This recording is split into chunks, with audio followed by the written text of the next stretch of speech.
Hi, everybody. It's Natalie from Power Moon Tarot. Thank you for joining me today as I try something for the very first time ever.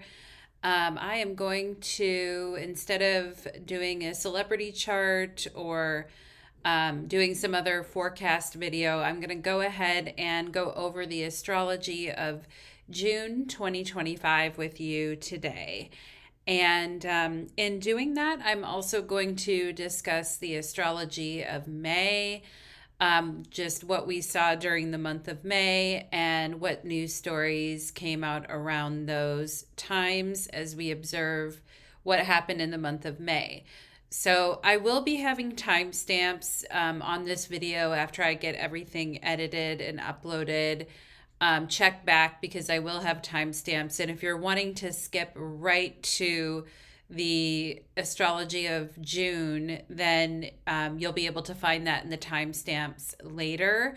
And I'll be doing that in the second half of this presentation. In the first half of the presentation, I will be talking about what happened in the month of May and what stories correlate to what happened in the month of May in the astrology of May. So let me go ahead and double check the technology, make sure we are up and running. Okay, perfect. I am very pleased to be with you today and have this presentation for you. And hopefully, you'll learn a little bit about astrology as we discuss the astrology of May, as we're just closing out the month of May. And we're finishing out the month of May in real time here before we move into June. It is Gemini season right now, so happy birthday to all the Geminis out there. And let's go ahead and start with the news stories from the month of May. So I have a little bit of summary here that just shows the major aspects for the month of May. Now, the piece that I have highlighted in pink is where we saw a lot of activity during the month of May. We saw, especially during that full moon in Scorpio that happened on May 12th, and then the Sun Uranus conjunction, which took place on May 17th, and the Mercury Mars square on May 18th. So we are definitely going to talk about these items here that are highlighted in pink, as they were when a lot of news stories were kind of popping off that were very interesting during the month of May. Now, one thing that I think we should start off is the major story of the month of May, which was Saturn ingressing into the sign of Aries at the end of May on May 25th. So just last weekend, in fact, Saturn had ingressed into the sign of Aries for the first time in almost 30 years. And we've had Saturn in Pisces for the last couple of years. And during most of the month of May, we saw Saturn in the very last degree of Pisces, just hanging on for dear life. And we saw the fact that Neptune had just moved into Aries, and that there was a Saturn-Neptune conjunction out of sign. Okay, Saturn in the last degree of Pisces, Neptune in the very first degree of Aries. And so, but they're very close together. Saturn and Neptune are extremely close together for almost all of the month of May. And Saturn and Neptune actually, since 2024, when both of them were in Pisces, have been doing a little dance where they've been getting kind of close to making a conjunction with one another. Now, Saturn-Neptune conjunctions are highly, highly important. They happen only every 36 years. So the last Saturn-Neptune conjunction that we had was in 1989. 1988 and 1989 is when we had the last conjunction in Capricorn. And now we're having, going into 2025 and 2026, we're having a Saturn-Neptune conjunction in Aries. And they're just kind of bouncing around with each other, Saturn and Neptune. And when we talk about Saturn and Neptune, They're both very slow moving planets, and therefore they're going to stay hovering near each other for a while. So, the very first kind of overall arching news story that I wanted to mention for the month of May was basically all of these disappearing and bankrupt stores that have been cropping up all over the place really since Saturn went into Pisces in 2023 and getting worse in 2024 and kind of hitting a crescendo of bad in 2025. And as Saturn is kind of hanging on to that last degree in Pisces during most of the month of May, and making a pretty, and is in a pretty close position with Neptune, we see a lot of stores in the United States, a lot of brand name stores and eateries and things like that that have went bankrupt.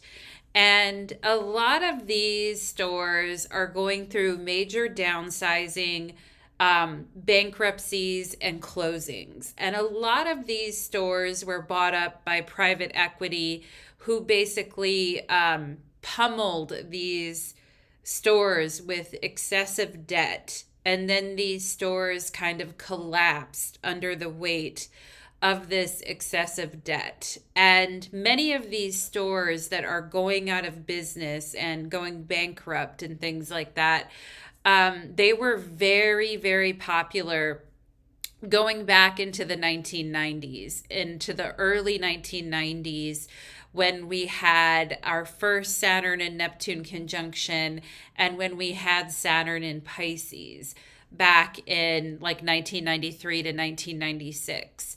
So I think that's really important to note that Saturn in Pisces was in that sign in 1993 to 1996, and that we had our last Saturn Neptune conjunction in 1989. So a lot of these particular corporations were like blowing up and getting really big during these times. And some of the stores that are going missing from like American culture and American society are basically like going to be gone are stores like Rite Aid, Joann Fabric, Big Lots, Family Dollar, Party City, Forever 21, Foot Locker, Walgreens, CVS, Jack in the Box, Applebee's, Denny's, Wendy's, Advanced Auto Parts, and Hooters. Now, that is not all the people that are stores that are downsizing and going bankrupt and closing, but that is, a big list of them. And it's worth noting that Denny's was originally established in 1953 during a Saturn-Neptune conjunction in Libra back in 1953. And now during this Saturn-Neptune conjunction in Aries, Denny's is going through a major restructuring and downsizing and bankruptcies. We also have Jack in the Box, a eatery that was established in 1951, right before the Saturn-Neptune conjunction in Libra. And now 2 cycles later is being dismantled. We have Forever 21, which rebranded from Fashion 21 and really, really started taking off in the early 90s as Saturn was in Pisces. So Forever 21 has a Saturn in Pisces story as they got super popular during the early 90s, and now during in Saturn in Pisces 30 years later they're declining. Okay, and then we also have CVS, which became a standalone company during Saturn in Pisces and rebranded itself during the last Saturn in Pisces period in 1996. And now that company is also having significant issues as well. So if you look around in your town, in your city, where you live, if you're in the US, you can see that there is a lot of big name businesses that are failing.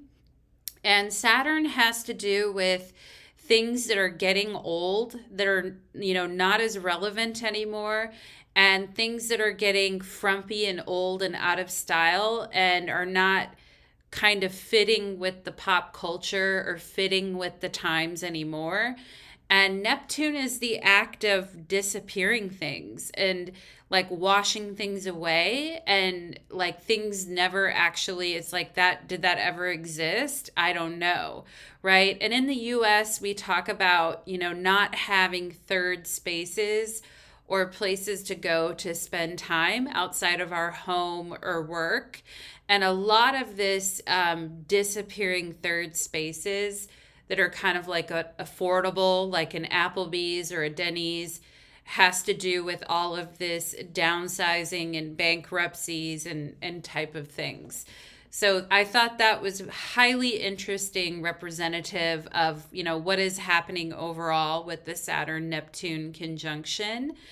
And next, for the stories of May, before we move into the June astrology, is the selection of Pope Leo, which happened on May 8th. Now, for those of you that are aware, Pope Francis, the old Pope, passed away recently, and as a result, they called a conclave in the Vatican, and we have the first Pope that is from the United States that has been elected Pope. Father Bob from Chicago was elected Pope on May 8th. And this is a picture of Pope Leo, or formerly known as Father Bob. Now, this is an interesting story because now I don't have a birth time for Father Bob, but his birth date is public. And he's a Virgo. He's got 4 planets in Virgo: Moon, Mars, Sun, and Venus, all in Virgo, okay? And he is known for being his friends say that he's a very intelligent and sharp-minded, that he's had a lot of academic achievements in his life. He's got a degree in math and a master's in divinity, and he speaks about 5 different languages. People say that he's very down to earth and a critical thinker, which is very, Virgo type energy. But he's also very approachable, friendly, social, and warm. Now, all those planets that are in Virgo, you would look to Mercury as the ruler of all those planets in Virgo, and that Mercury is in Libra. So he does have a very calm and reassuring and pleasant way of transacting business with others, or of negotiating with others, or of being in conversation with others. And someone who is like a very critical, sharp-minded academic thinker, but also who is very warm and socially engaging with the Mercury in Libra. So what's interesting is I have the chart for the moment that they selected that Pope and the white smoke came out of the chimney at the Vatican. And because at the moment that the Pope is selected, they send up white smoke. And the smoke went up at 6:09 p.m. In Italy, on May 8th, 2025. So this chart here shows the chart of when Pope Leo was selected to be the Pope. Now, you can see at the moment that he was selected or affirmed as Pope that the moon was newly in Libra. And I was kind of looking at this chart to see why was he selected, right? Because so many people said an American would never be Pope, right? And this Pope actually is a dual citizen of the US and Peru. And you can see that the ascendant of the when the white smoke appeared, at the time that that happened, the ascendant is trining Jupiter and Gemini in the ninth house. Now, Pope Leo he speaks 5 different languages, Jupiter and Gemini, okay? He speaks 5 different languages. He's a dual citizen of both the US and Peru, Jupiter and Gemini in the ninth house.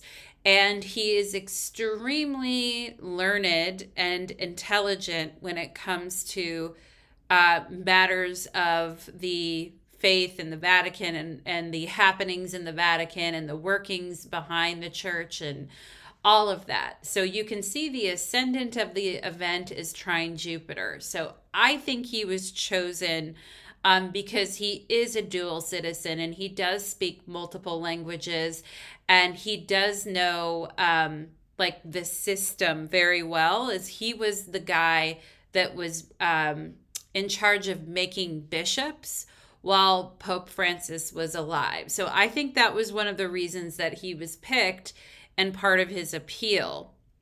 I think the other reason he's picked is because of this moon in Libra, saying that he has a very calm demeanor. Now, that moon in Libra, remember his own natal chart where he has Mercury in Libra. I feel like what his, his, I don't know what you would call them, his, not co-workers, but his cohort of popes, I think, or cohort, not of popes, but cohort of cardinals. I think what the other cardinals would probably say about him is that he is fair and calm and balanced, and that he has an easygoing demeanor, and that he is somebody who cares about social justice, that he cares about peaceful relations between people, moon in Libra in the first house, that for him, he wants to be fair to everyone and he wants to maintain peaceful relations between people and the church and emphasize how people are alike rather than how people are different, which is very much like a Libra rising ascendant with the moon in Libra in the first house. So they want somebody who's pleasant and personable and fair, and someone who isn't a hothead, someone who isn't gonna like radically change things too much. And I said this Pope selection chart shows the need to stay neutral, right? With the moon in Libra rising, it's like, okay, we have Libra rising with the moon in the first house in Libra. There's a need to stay neutral here. We want this Pope to be neutral and to be a voice of social justice, okay? And you can see in the Pope selection chart, the Sun-Uranus combination is in the 8th house. So I think of that as what they don't want or what they don't want to see. So they don't want a guy who's going to come in and rock the boat and be in crazily like revolutionary and come up with all these new edicts and be extremely progressive. And they don't really want someone like that. They want someone who's for the people, who is very fair and equitable. And look, the ruler of the ascendant is in the 7th house with Neptune, saying that this Pope is probably going to be well loved by the people. But with the moon in a wide opposition to Saturn there, it could say that at times Pope Leo may feel very lonely or not, because he has to set himself apart and be loved by all the people. There may be times when he feels lonely, or he feels like he needs to act for other people, but he does feel lonely at times. Now, what I found very interesting is that Pope Francis was the spiritual leader of the Catholic Church during Neptune and Pisces, basically for the entire transit of Neptune in Pisces. Now, keep in mind, Neptune is in a sign for 14 years, about 14 years. So Pope Francis became Pope in 2013. So almost all of Neptune in Pisces, Pope Francis was the Pope. Now, Pope Francis passed away as Neptune was moving into Aries. And now we have Pope Leo, who has taken over now that Neptune has moved into Aries. We have a new spiritual leader of the Catholic Church, okay? And Father Bob, or Pope Leo, is 69 years old right now. And if he lives all the way through the Neptune and Aries transit, he'll be 83 years old by the time Neptune leaves Aries, which, is a good lifespan. And at that point, maybe he'll pass and it'll be time for someone else to pick up the mantle as Neptune moves into Taurus 14 years from now. So it's very interesting how it's like each of these popes, Pope Francis and Pope Leo, is kind of lining up with the ingress of Neptune in Pisces to Neptune in Aries. I found that to be quite interesting. And another thing I found interesting is that Pope Leo took his name after Pope Leo the 13th.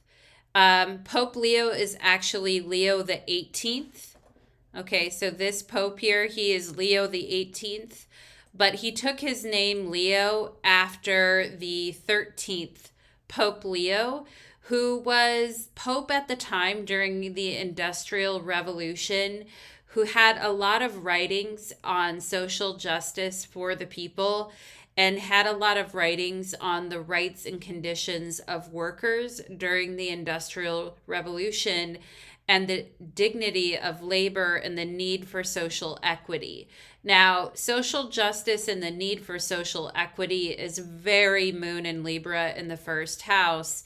And, there's this new age that we're entering into with the rise of AI, and replacing a lot of workers and people losing their income.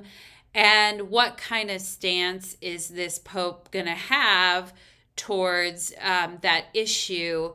And based on this chart with the Sun-Uranus combination in the 8th house, I feel he's going to be against that, and he's going to be for the rights of workers. And you can see all his Virgo planets there, being an advocate for workers is something that we may see with this particular Pope.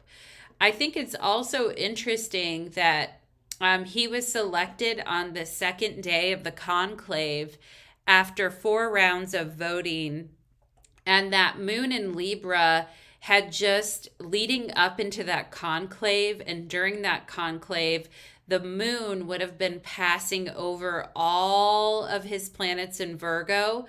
Okay, because he's got a stellium in Virgo. He's got 4 planets in Virgo.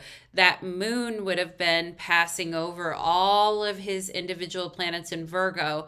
And as it came out the other side, when it got into Libra, that's when he was elected Pope. And I just think that is a very interesting thing. So we have that happening on May 8th, the conclave and the selection of Pope Leo. And, the moon in Libra, and we saw the Venus-Neptune conjunction and the Sun-Uranus and all of that, which was going on when I talked about the need to stay neutral with the moon in Libra and not rock the boat, which could be another reason why he was picked to be Pope. And so I found that interesting. Now, switching gears into the we're going to major switch of gears here. We're going to switch gears into the full moon in Scorpio that happened May 12th, and leading up to the full moon in Scorpio, that weekend right before the full moon in Scorpio, leading up to it. Now, Some of you may have heard of this news story that happened. If you're on TikTok, you probably definitely saw it. Even if you're not on TikTok, it was on Stephen Colbert uh, had a news vignette on it on his show. It got picked up by like the national media. And you can see here's like a national story here that I posted on the right hand side of the screen. And basically, what happened over this full moon in Scorpio. Now, this is unhinged and freaky, and I love it. Okay. Basically, what ended up happening is Yellowstone National Park on TikTok now posted, just went totally viral because it was posting thirst traps on TikTok. And then other parks got involved in it too. Like Joshua Tree was involved, Mount St. Helens was involved, Banff National Park in Canada got involved, parks in New Zealand and Australia got involved. Like tons of parks got involved. And what happened is oh, Anna here. Hello, namaste. I just brought up Australia.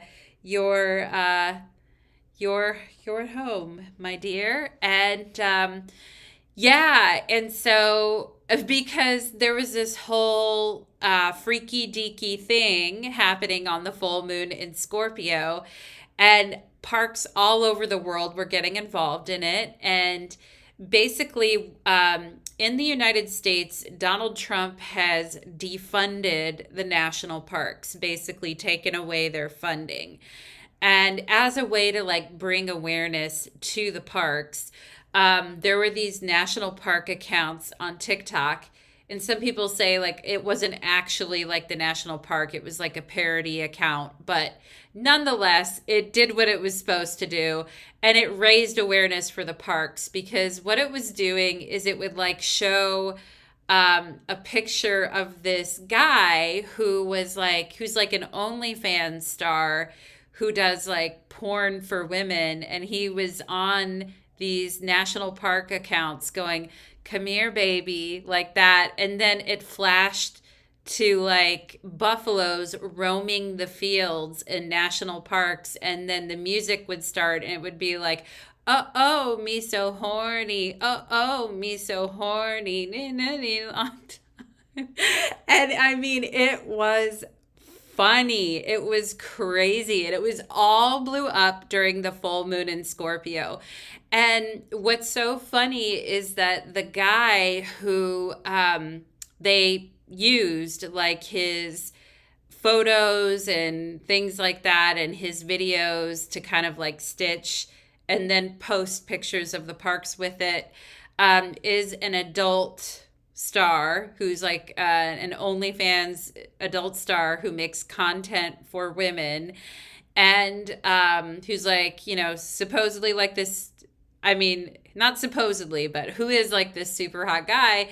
And then they had pictures of the parks afterwards with like really, you know, basically horny music to follow it up. So it was just funny. And like I said, even Stephen Colbert had a news segment on it and was talking about how Old Faithful is going to be erupting over the summertime. And everyone was using like, you know, euphemisms for nature to talk about sexual matters. So I just thought I thought, wow, right? Because the full moon in Scorpio is, of course, opposite the sun in Taurus.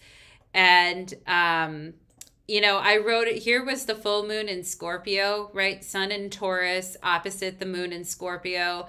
And I called it a lust for nature, right? Because Taurus is a sign that loves nature and springtime and the bursting forth of, you know, a beautiful flower. And Scorpio is that animalistic passion.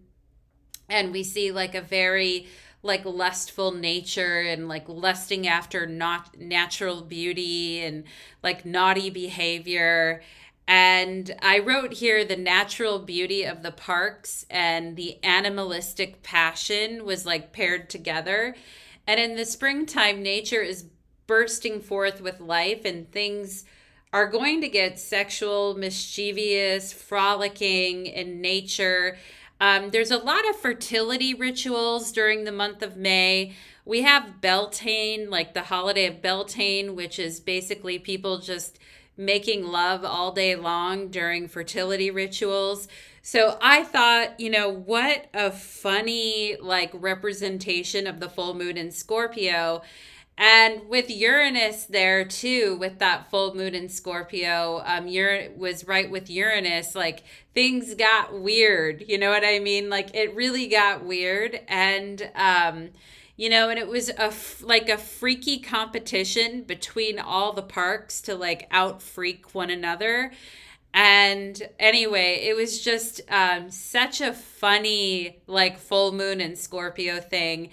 And this is the picture. This is a picture of Jonathan Cain, who is the adult.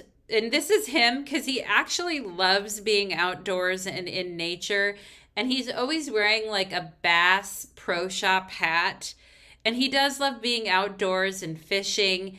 And he was thrilled because he was already really popular on TikTok. But like one morning he woke up and all of these parks were like using his profile as like a thirst trap. And he just had an onslaught of new business and new fans and new women like interested in his work that he does on his OnlyFans account. Which is just, I mean, the whole thing is hilarious if you think about it. And the guy, Jonathan Cain, seems like a really nice guy. And he said he was happy to be of service to the parks. Like he knows that the parks are getting defunded and they don't have like a lot of attention on them. And it seems like people don't care about the parks, the national parks anymore. And so he was like happy to be of service to the parks and have them like use him to blow up their accounts. And Jonathan Cain has an OnlyFans account. He loves role play. Women. He makes content on OnlyFans for women or men. He goes fishing and loves to be outdoors. He has tempting thirst traps on TikTok. He himself is a Taurus, which is crazy. Now, I did a little bit of internet sleuthing and I was like, okay, I found out when his birthday is. Now, I don't have a time, but I know he was born May 1st, 1995. So he was basically born on pretty much Beltane on May Day, on the day of like frolicking and heightened, rituals of fertility and sexuality. He was born a Taurus, and during the full moon in Taurus, or during the full moon in Scorpio, during Taurus season, he gets all of this attention on him as a result of his profile that he has. They just ended up picking him, and then he woke up in the morning to like tons and tons of new followers, which is hilarious to me. And this is this is his chart for Jonathan Cain, born on May 1st, 1995. Now, this is not a time chart, but basically at the time of the exposure, when he was getting like a lot more exposure, you'll notice that he has Venus in Aries and Mars in Leo. And right at the time that full moon in Scorpio was hitting, he was having a Venus return. And that's my next slide. He was having a Venus return in Aries and a Mars return in Leo. And Venus and Mars were making a trine to one another, and like returning in his own natal chart. So, I mean, he was like extra hot right now, pretty much. And the full moon was basically hitting his Mercury moon Pluto opposition. And as the full moon was building, it crossed his north node in Scorpio. And during that time, it's like everyone just became like so hungry for him. And like had this like ravenous hunger and desire for him that like shot through the stratosphere, leading up to that full moon in Scorpio, as the moon was transiting his natal north node in Scorpio. So I mean, just it's so funny. And he has the moon in Gemini, and he definitely is like very playful. He has a very playful, silly, like role playing side to him with like a hint of forbidden danger. Um, and then it just, the whole event drove like a lot of traffic to his OnlyFans account. So, what an interesting full moon in Scorpio. So we'll go ahead and leave that there. And ooh, first day of winter down here. Oh, DG, is it cold? Is it cold, my friend? Yeah. So did you guys see DG and Anna here? Did you guys happen to see what happened in Australia? Because I think some of the parks in Australia were jumping off and doing it too. They were like, using that full moon in Scorpio to be like freaky parks in nature. anyway, I'll leave it at that, because what a ride it was with that full moon in Scorpio in the middle of May. And so moving on to, oh, sunny and warm. Good to hear it. Yeah, Holly says laughter over the thirst trap. Oh my God. It was so funny, Holly. I was like, what is this? Like, and I was like, is this the actual like Yellowstone National Park, like posting a thirst trap? And like people were just flipping out all over them. And it was really geared towards women too, like geared towards like feminine desire and animalistic feminine desire. So I just thought, oh my God, this is like so funny. So good, right? And then next I have a very powerful astrological story for you guys. And my next story has to do, moving on in the month of May before we get to June's astrology, is the Menendez Brothers, okay? And switching gears again, big time here. But this is a picture of the Menendez Brothers. Do you guys know who they are? This is a picture of these two brothers back in the early 90s. And basically, these two brothers killed their parents and like went on a shopping spree, shot their parents in the back of the head, like went on a shopping spree, got caught, and then got sentenced to life in prison without the possibility of parole. And there was a recent show, I think, on Netflix about these two. Because this happened when they were like 18 and 21, these two brothers. And this is them in court in the early 90s. And they've been locked up in prison for this entire Saturn cycle. So they went to prison during Saturn in Pisces in the early 90s. And recently, there has been major changes in their case. Okay, so these two killed their parents, shot them in the back of the head, I believe is what they did. And they have been sitting in prison ever since Saturn was in Pisces back in the 90s. Okay, so for a whole Saturn cycle, they've been locked up. And also keep in mind that they shot their parents in 1989 during the Saturn-Neptune conjunction in Capricorn. But they went to trial and then went to prison like in the early 90s as Saturn was in Pisces. Okay, so this is a Saturn Neptune story. This is a Saturn and Pisces story for sure. And I want to see the comments. Yeah, the moon wasn't playing in Scorpio. Yeah, the Menendez brothers. DG has been following it. Yeah, it is a big case, and it's back in the news again right as we are ending Saturn in Pisces and moving into Saturn in Aries and having a Saturn Neptune conjunction in Aries. Okay. So we're having basically the same transits that we had at the time when they killed their parents 36 years later. Crazy, crazy astrological story here. What ended up happening is new letters and evidence alleging that their father was committing sexual abuse against the brothers came out. And as a result of that, a judge resentenced them. Instead of life without parole, they now have 50 years to life, which actually makes them eligible for parole. And so they've been in jail for this entire Saturn cycle, thinking they'll never get paroled for their entire life.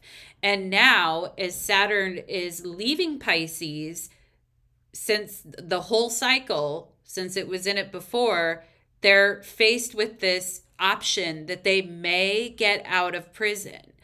Okay. And so, what a crazy story. I prepared a little timeline for you guys here. Um, yeah, so this timeline started on August 20th, 1989, when they killed their parents and then they went and spent a lot of money of their parents, okay? But it was at the time when there was a Saturn Neptune conjunction in Capricorn in 1989 and Jupiter was in Cancer. Well, Jupiter's about to be in Cancer again, and we're about to have a Saturn Neptune conjunction in Aries again. Okay, so cycles are repeating here. Then, after they killed their parents in July of 1993, their trial begins as Saturn enters Pisces. They were convicted then in 1996 at the very end of Saturn in Pisces. They were convicted in 1996. And then they were sentenced to life without parole in July of 1996, just as Saturn went into Aries at the very beginning of Saturn in Aries. All of that is repeating right now, exactly right now.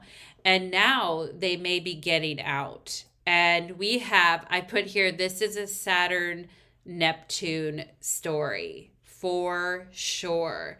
And this is the chart of when they killed their parents in 1989. So on August 20th, 1989, this is a chart of when their parents were killed. Notice the Saturn-Neptune conjunction in Capricorn opposite Jupiter in Cancer. Okay? And notice that Jupiter in Cancer is squaring Venus in Libra.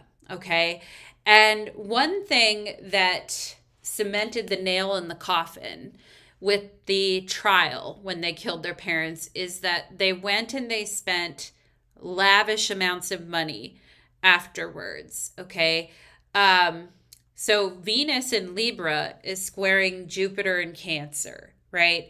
So we have a Venus Jupiter square on top of a Saturn Neptune conjunction.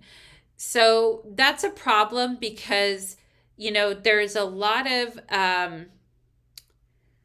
problems with that because it makes it seem like it was premeditated then if they were like spending a ton of money and kind of acting like spoiled rich kids and not really showing any remorse, right? And at the time that they killed their parents, we saw a Sun K2 conjunction, and actually it was right around a lunar eclipse, literally probably a day after a lunar eclipse is when they killed their parents because the moon is very close to the nodes there. So they essentially killed their parents on a lunar eclipse and went and started just spending a bunch of money. And so it's a really interesting case because now coming back around, You guys are not going to believe this, but their parole hearing to see if they can actually get parole is scheduled for August 21st, 2025, which is literally one day. Like, they killed their parents on August 20th. Their parole hearing is 36 years later on August 21st, one day after they killed their parents. I mean, whoa.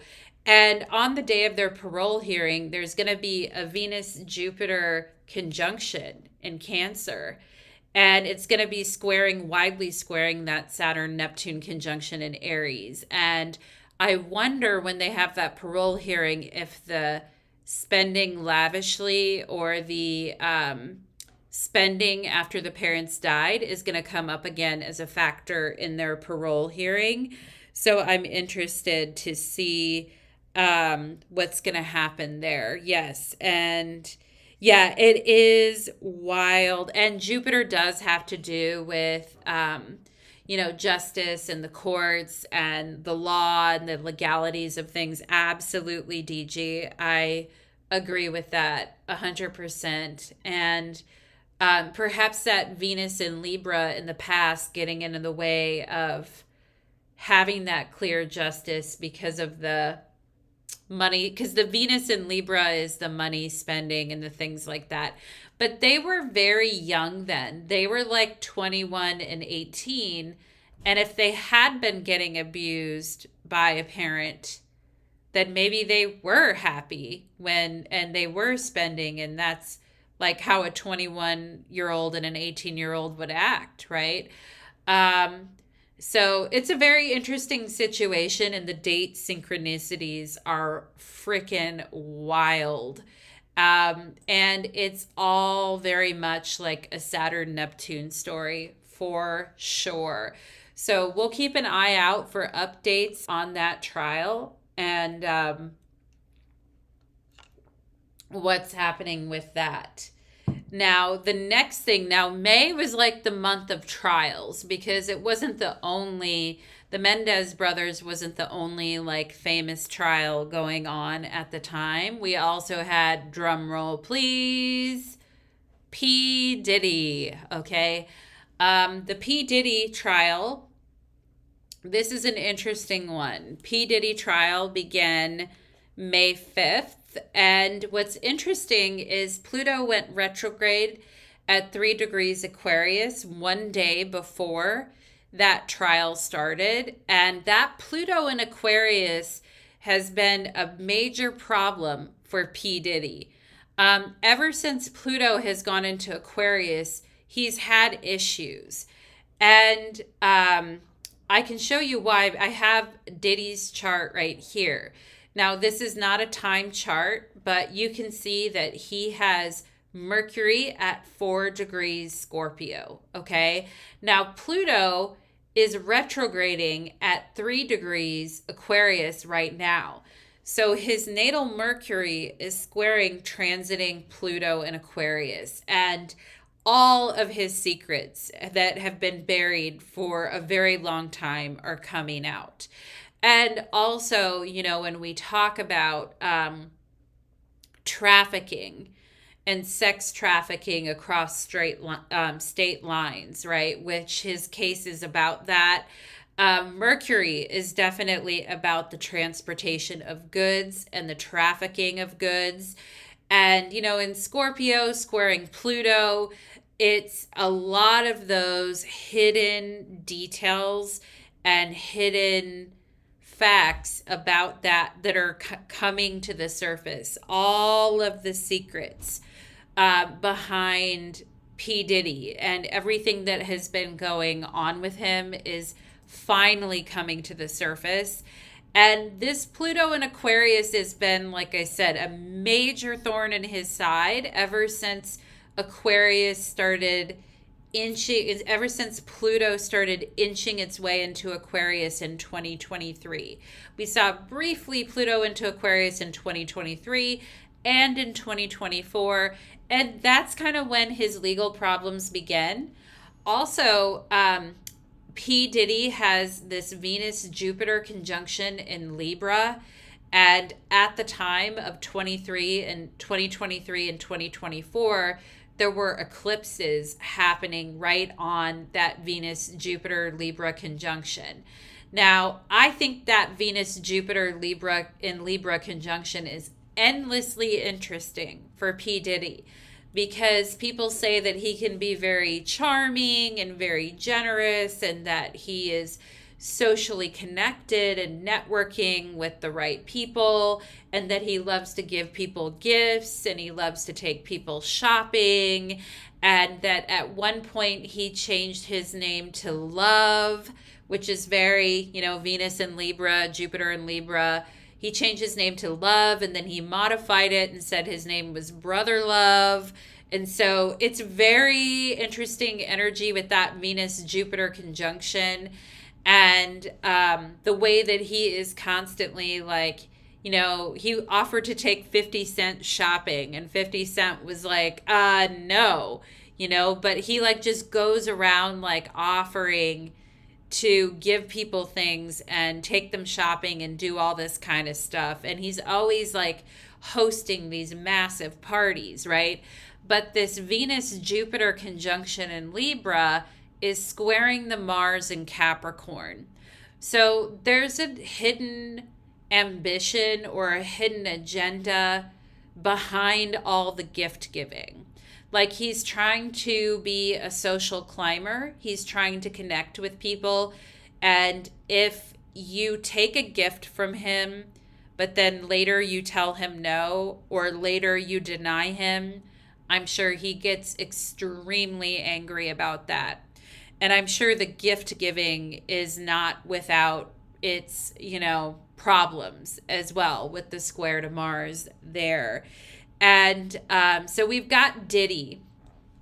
And basically, like I said before, this Pluto in Aquarius, particularly his trial, started right at the same time as Pluto went retrograde. All right, on May 4th. His trial began right at that time that Pluto was going retrograde. And right as Cassie Ventura was testifying, there was a Mercury-Pluto square during that time too, a Mercury square Pluto, which we'll talk about in a little bit as well.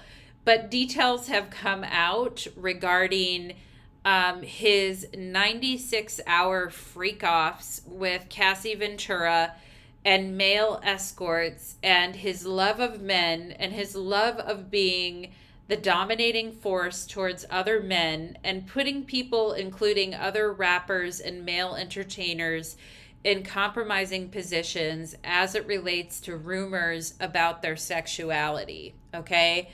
And so he's currently under a RICO case for sex trafficking. And basically the whole thing started when Cassie filed a lawsuit in late 2023 alleging, domestic violence. She filed a civil suit, and then it ended up turning into trafficking. Okay, and so it's taking women across state lines. Trafficking is very mercurial, and a lot of those details about trafficking people across state lines are definitely coming off at this time. And I have here that, he has this Venus Jupiter conjunction in Libra. This man is always hosting parties and offering to take people shopping.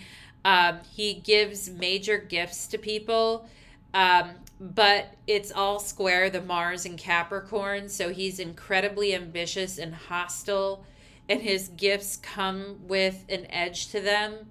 Do what I say or else. He gets angry if he doesn't get what he wants. He's a social climber who uses gifts to get his way and drive the agenda. He's absolutely driven to make the right social connection. He can be charming at times, but is relentless and driven to excess in order to get what he wants. He also has the moon in Virgo. And I was watching some videos about his parties where he talks about everyone has to have fresh breath. Everyone has to follow certain protocols. all the women have to have white paint for their fingernail polish. Okay. So, I mean, this is all very like moon and Virgo stuff, like literally control every little detail type thing. But also, doing things that are like hygiene questionable, like peeing on people. Anyway, I'm not going to go into the whole thing, but you guys know what I mean. It's very moon and Virgo. And anyway, so he can be absolutely fussy about the details of how he wants things to happen and how he wants things set up at these freak offs, like demanding fresh breath, white nail polish, all kinds of details that he wants to have correct. Okay, so that is P. Diddy's, a quick rundown of his chart. And here is Cassie's chart, which is his girlfriend at the time during these freak offs. And her sun in Virgo is actually right on top of his moon in Virgo. And then her moon in Taurus is opposing his sun in Scorpio. So, I mean, their charts are kind of pinging off each other. She also has Venus in Libra, which is right on top of his Venus in Libra. So we want the same things. We both like social connections. We both like going to parties. We both like talking to everyone and being social and getting to know everyone and being seen as the it couple at parties and things like that. So they both have that Venus in Libra in common.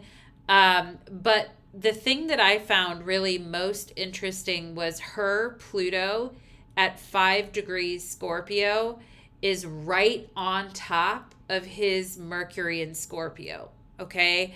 And which tells me that perhaps there was an instant mental connection between the two, but that she's the one that's burdened with holding his secrets, or that there's a lot of things that are never said between them, but that there's certain secrets that are basically understood that you should never talk about type thing.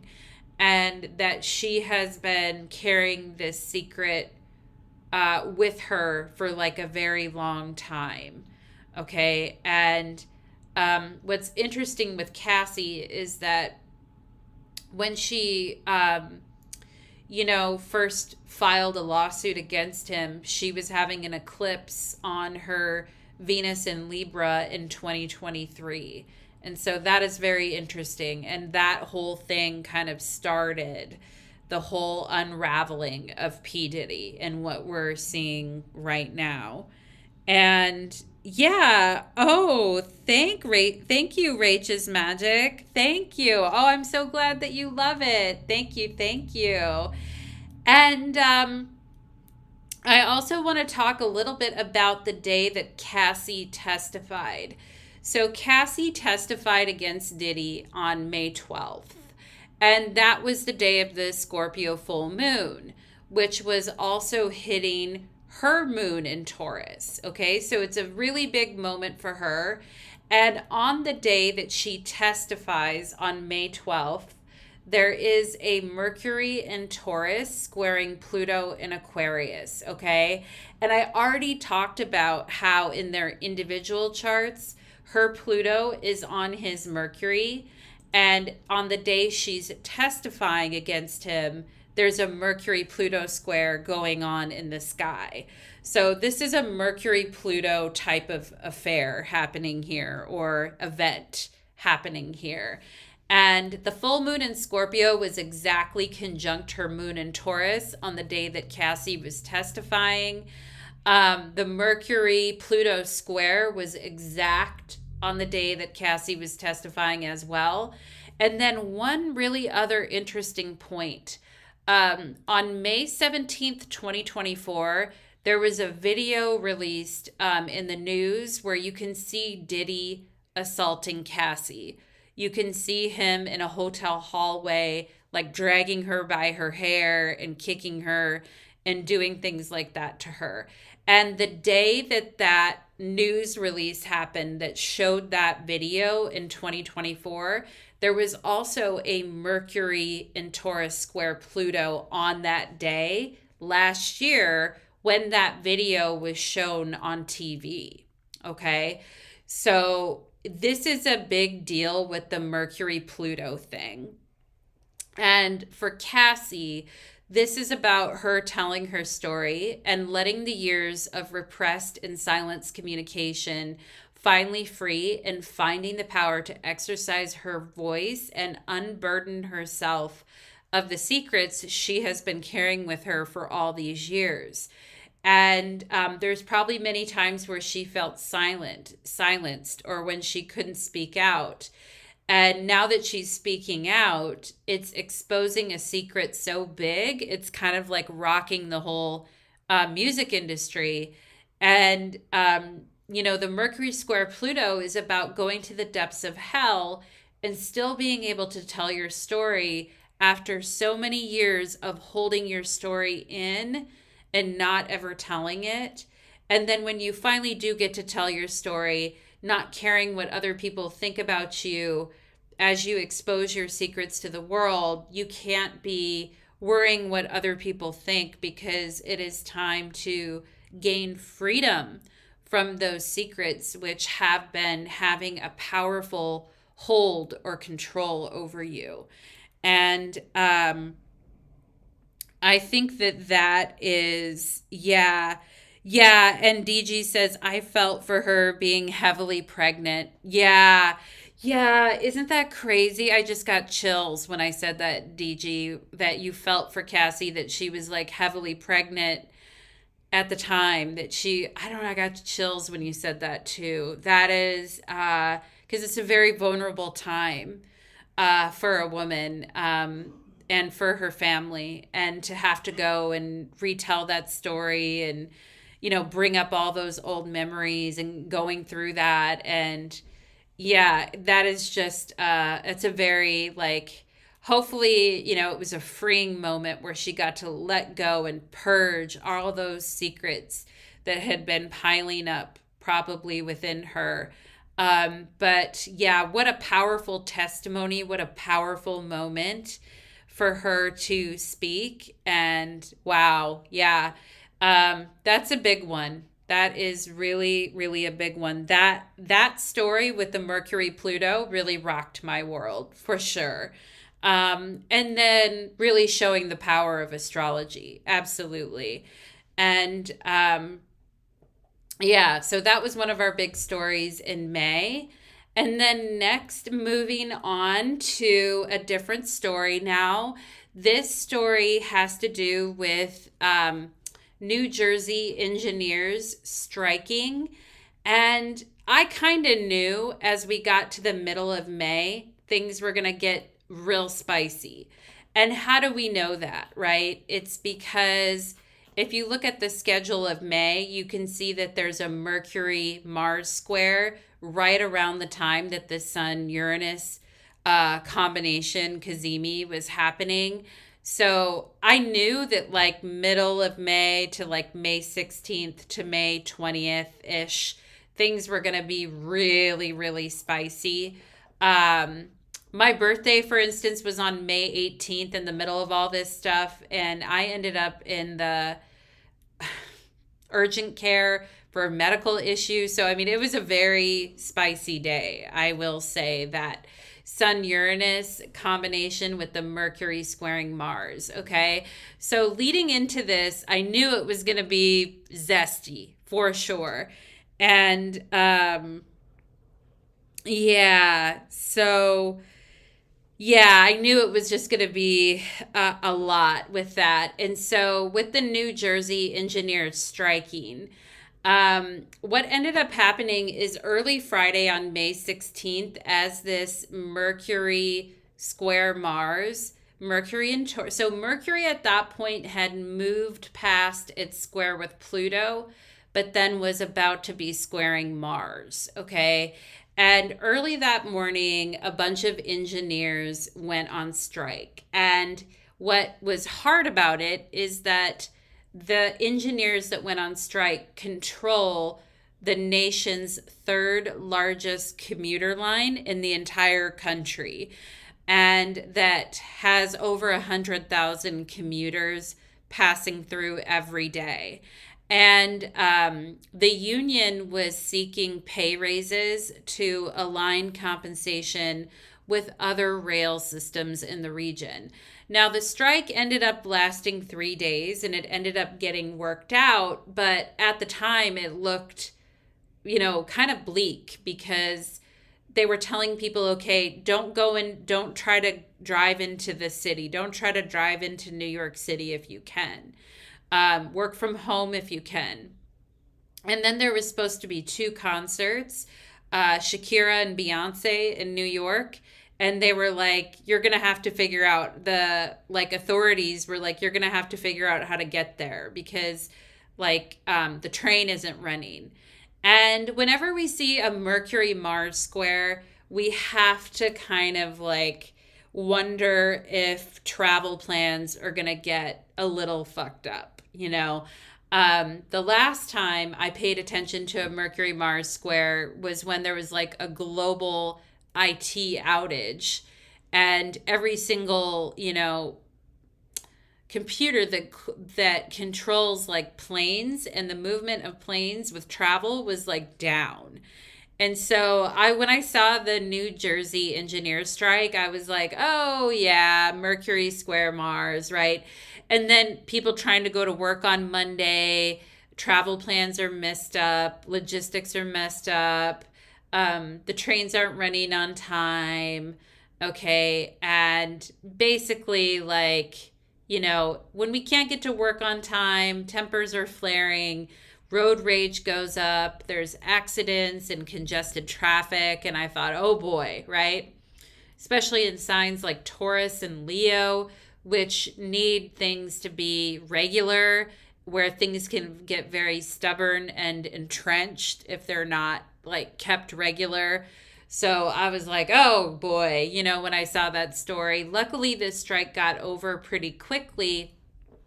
But we started to kind of run into these Sun-Uranus events. And what we saw with the Sun now, what's interesting about the Sun-Uranus cazimi that happened in May is that we're not going to really have any more Sun-Uranus and Taurus cazimis. We're not going to really see any more of those. And we kind of went through our last one here. And it's interesting because Taurus has to do with material resources, labor, stability, the economy.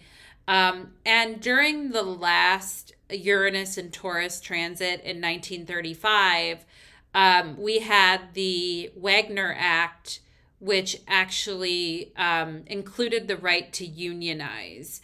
And so there was a lot of, during Uranus and Taurus, there was a lot of unionizing issues going on. And we kind of saw something come up here with the union, but luckily they were able to break free quickly and get what they wanted and then return the system back to normal. So that was quite interesting, I thought, too. And yeah, Anna here says, well, thank you for the happy birthday. Thank you for the late wishes. Thank you so much. And late, early, I'll take them whenever, right? And sometimes I'm like, oh, I wish I was in a Taurus. I wish I was like a Gemini or a Sagittarius. I'd be so much more fun. You know what I mean? But anyway, I digress. So let's go ahead and we've got a couple more challenging stories, and then we're going to get to a feel-good story, and then we'll move to the June astrology, okay? So the very next day, in the U.S., we had a domestic terrorist attack, unfortunately, on a fertility clinic. And this one is a timed chart because it took place at 10:52 a.m. in Palm Springs, California. So this is actually a time chart that has Mars rising in it. And it was domestic terrorism. You can see the fourth house is the house of home, which is ruled by Scorpio, and it's rising in the ascendant there. But basically, what happened is a car bomb exploded with the goal of harming a fertility clinic patients and harming embryos of the fertility clinic. The bomber was an anti-natalist who opposed procreation and saw life as meaningless. The FBI has labeled it domestic terrorism. All embryos were preserved, and the bomber ended up killing himself with the bomb and injuring four other people. Luckily, there wasn't a lot of patients there because it happened on Saturday. But you can see that Mars is rising in the chart here, and that the ruler of the ascendant is the sun with that Uranus combination there, that Sun Uranus Cazimi.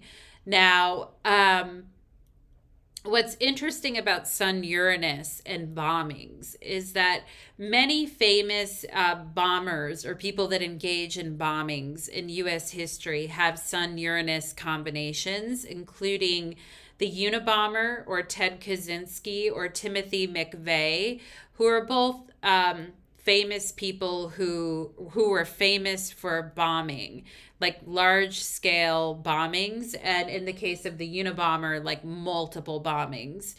And they both have Sun Uranus going on in their chart.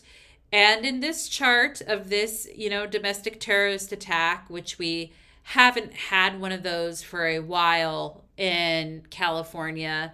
The police are saying this is the first one they've seen in a while in the state of California, that, it's a Sun-Uranus conjunction on the day that the bombing happened with Mars rising. So, it's kind of like, unfortunately, it's kind of a perfect chart for a bombing. And you can see the Mercury is squaring Mars, and someone like mentally kind of like snapping and taking it out on other people.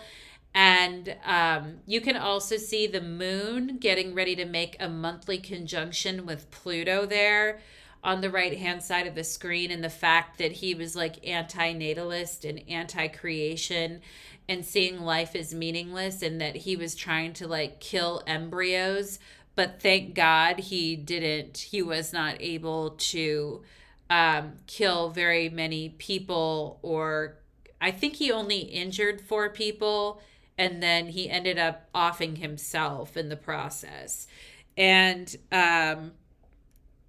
yeah, so, and oh, and here it says, I think I have Sun Uranus parallel by declination. Oh, yeah, and I actually have Sun Uranus opposition in my chart. So I hear ya. I know. Yeah. Oh, thanks, Rach's Magic. Anahira, no, I don't have a Gemini moon. I wish I did. I'm a Cancer moon. I have Mercury in Gemini. But I wish I was like more fun sometimes. Maybe I'm just like I just need more stimulation in my life, perhaps. And Rach's Magic says that your ex has a lot of Taurus placements, and she's a very fun. Oh, fun is relative. That's true. That is true. Oh, thanks everybody for making me feel better.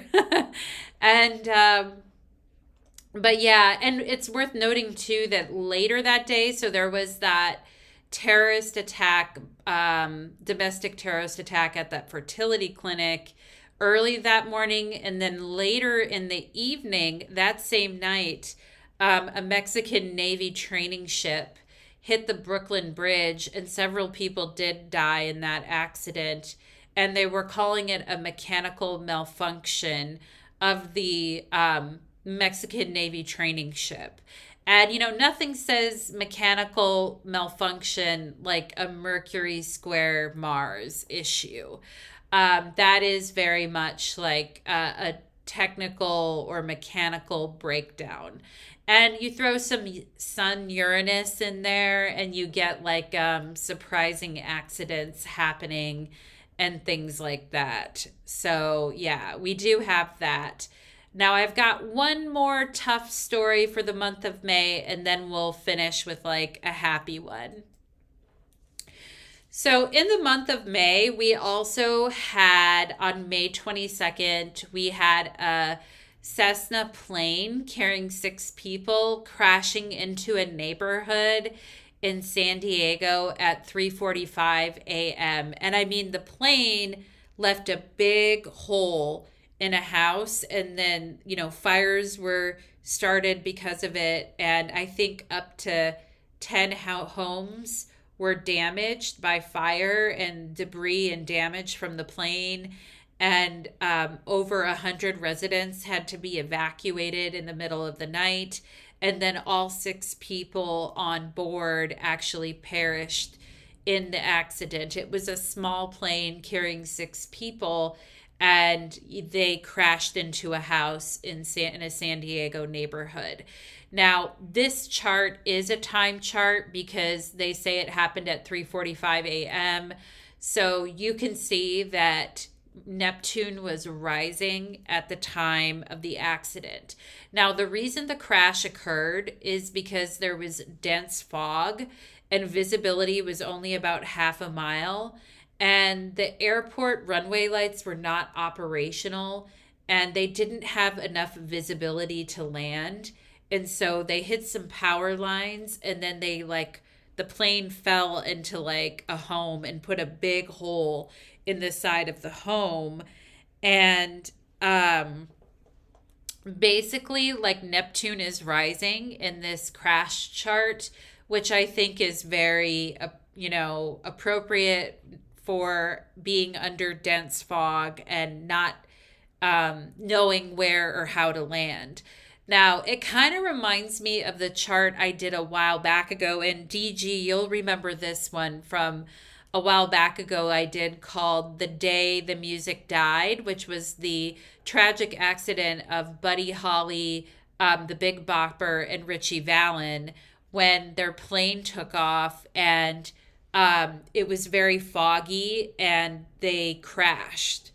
And it was mainly because they had no visibility. And Neptune was also rising in that particular chart as well. And so when we see like fog and plane cannot see, and the pilot is having a hard time seeing things and can't land because of fog and things like that, that's a very, confusing Neptunian, disoriented, I can't see, right? And the people on the plane, some of them were quite young, which is very sad. But the occupants of the plane were part of a company called Sound Talent Group that was run by Dave Shapiro. And the group had, Dave was actually killed in the accident along with some of his employees. The agency represents over 400 artists, and basically they like supporting independent artists and nurturing talent. And you can see that Venus is rising in this chart, Venus and Aries, independent artists, right? And that this company had a mission of supporting independent artists. You can see that the Venus is trine the Mars in the 5th house. They were probably coming home from signing a musician, is what I'm guessing, or trying to sign a musical actor or musician. And when that happened. And what's interesting is that the sun is separating from Uranus right there. So the sun has moved into Gemini already, and Uranus is gearing up soon to leave Taurus and move into Gemini in July.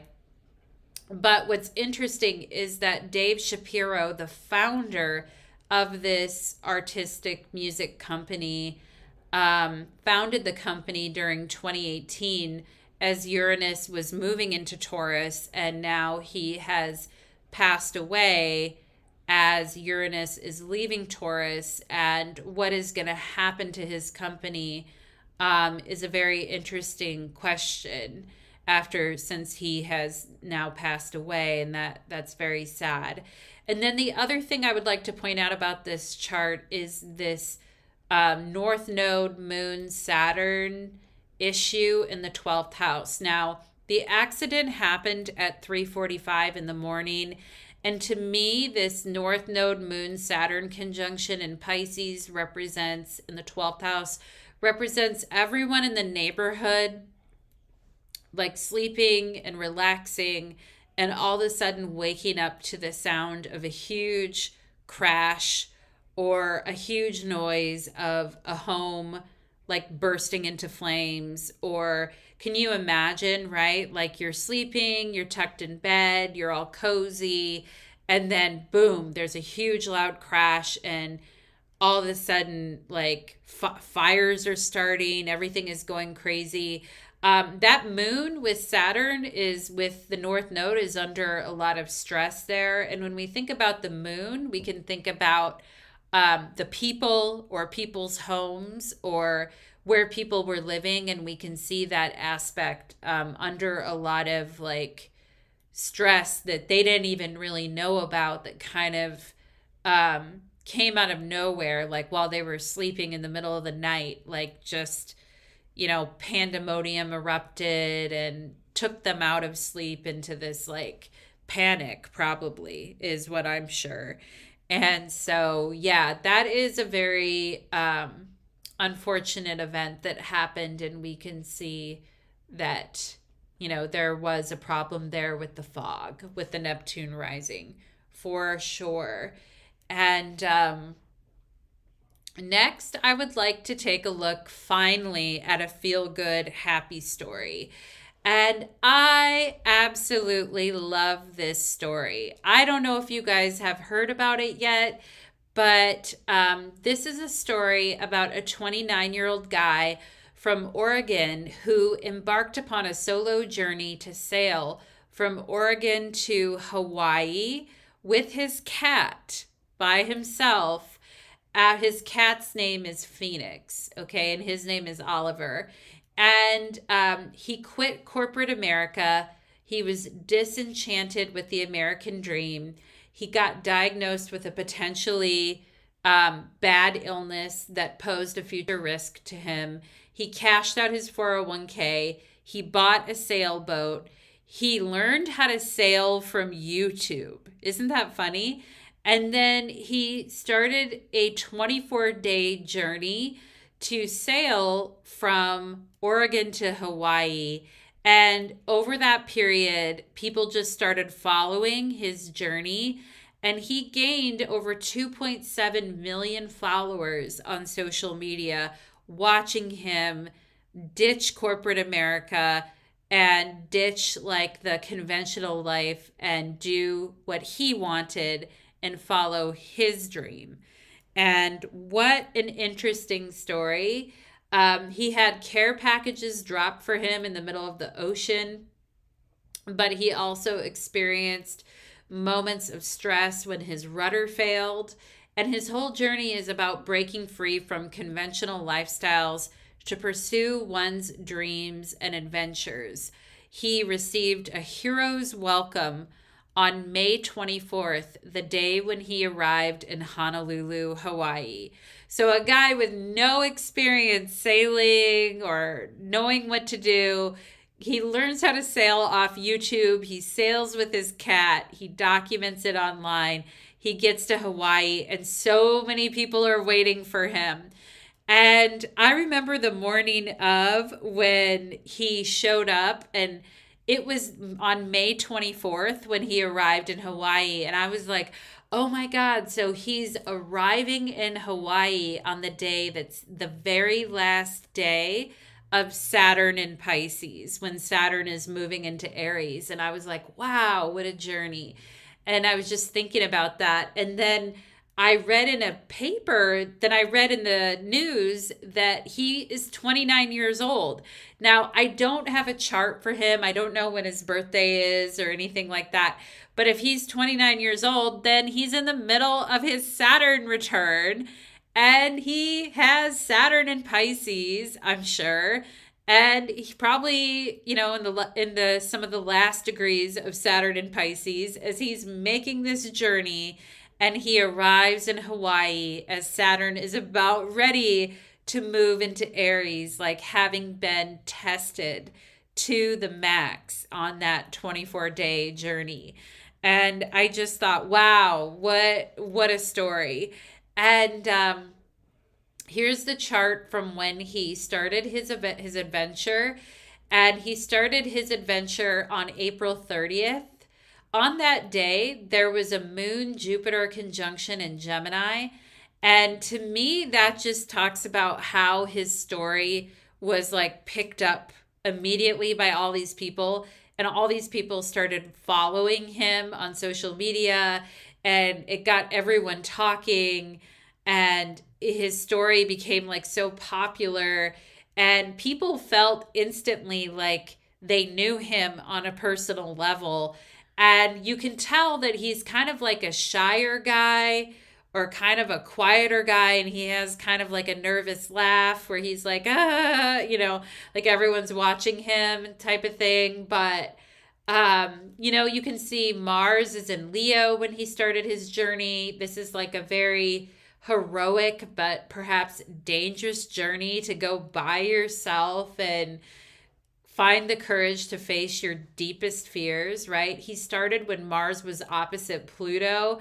Ay, ay, ay, right? And, I really feel this is a Saturn Rahu or Saturn North Node story about, having a dream and like the dedication and the determination and what it takes to like really have a dream and follow your dream. And it's about resilience and determination to chase your dreams and make them a reality. And the vibe you get from him is it's just me and my boat and my cat in the ocean. And he talked about being disenchanted with life. And that's very Saturn and Pisces. Like, enchantment would be like Pisces, right? Would be like magic and discovering storytelling and beauty and all of that. But like Saturn and Pisces is like, I'm not enchanted with life. And therefore, I'm going to go and pursue this really big, inspiring dream. And we also see the Venus Neptune conjunction on the day that he left too, which even just is like more of the, pioneering, adventurous, I'm going to discover this thing that I love on my own. And as he started his adventure, the sun was at 10 Taurus. And when he arrived, the sun was basically with Uranus when he arrived. And when he arrived, he made a statement like, haha, corporate America, I win. Like, I didn't sacrifice who I am and my dreams and what I wanted for you. I did what I wanted to do, which has been inspiring everyone to kind of like do the same. Yeah, and it is that 29-degree stuff. I agree, Anahira. It's like 29 degrees, Saturn in Pisces. His rudder is failing. He's struggling. He's out there on his own, but, he keeps going. And everyone was just like so happy when he arrived, like just freaking out and happy for him. And he was truly inspiring other people to kind of like do a similar journey. And I put Oliver arrives in Hawaii, May 24th, 2025. He finishes journey as Saturn leaves Pisces and moves into Aries. And he's going to continue to sail around the world. And so that was a very in beautiful Hawaii. And Yeah, it's very much a Saturn and Pisces story. Now, the very last thing before we get into June astrology is wanting to talk to you guys about a Neptune and Aries trend that I noticed, okay? And Neptune is very like it's very hard to notice with Neptune because Neptune is like a fog that fades in and out. And so it's kind of hard sometimes, especially because Saturn is so close to Neptune. It's hard to see Neptune individually right now, but and really understand Neptune and Aries, I feel. But one trend that I feel was very Neptune and Aries that I was like, oh, Neptune and Aries, there it is right there. For those of you that have seen the blue shirt guy that does the samba whisk. Now, for those of you that don't know what that is, the samba whisk is a travel step used in ballroom dancing that involves an interesting movement and has like a bounce to it. And everyone thought that this guy in the blue shirt was like AI, but he's actually a dance instructor from Russia. And everyone now is like trying this dance on social media. And what he does is you can see him like leading all these people in dance, and he puts his hand on like his midsection, and then he has his other hand out, and he's doing the samba whisk, actually this travel step in ballroom dancing, and he's like sweating, right? He's sweating through his shirt, and you can just tell like the fire and the breath that is coming out of him. His shirt is drenched with sweat, but he's moving like water. Like his movements are totally fluid and are totally like water. And he's wearing that blue shirt, and so many people made a comment. He moves like he is water. But at the same time, you can see like the sweat and the heat like dripping off of him. And the heat is building and sweating while he's moving like water, while he's being active and bouncing. And I thought, wow, this is like so Neptune, Neptune and Aries, like very, very much. And it's a very joyful dance, but it's also like incredibly fluid and loose and active all at the same time. And I thought, okay, this is really like a visual representation of what Neptune and Aries looks like. If you guys haven't seen it or you're not on TikTok, that's fine. You can find it on YouTube. Take a look at the blue shirt guy doing the samba whisk and the scene that I have up here, and you'll see what I mean by Neptune and Aries for sure. It is so funny to me. I was like, that is it right there.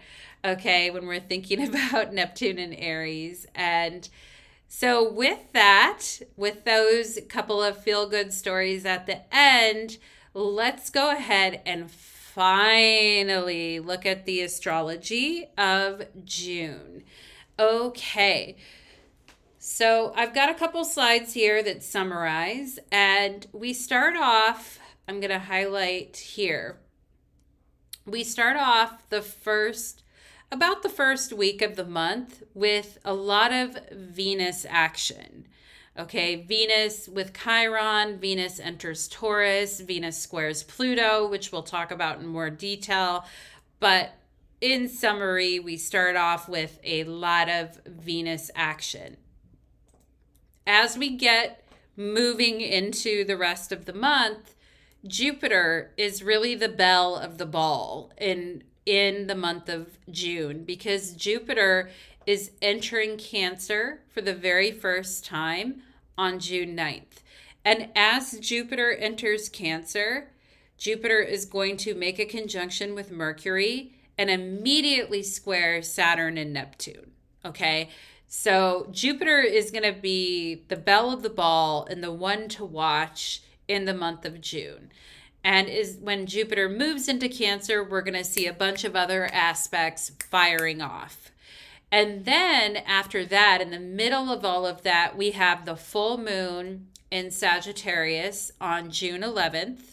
Okay, and I'm going to break down each of these one by one, but I'm giving you a summary here.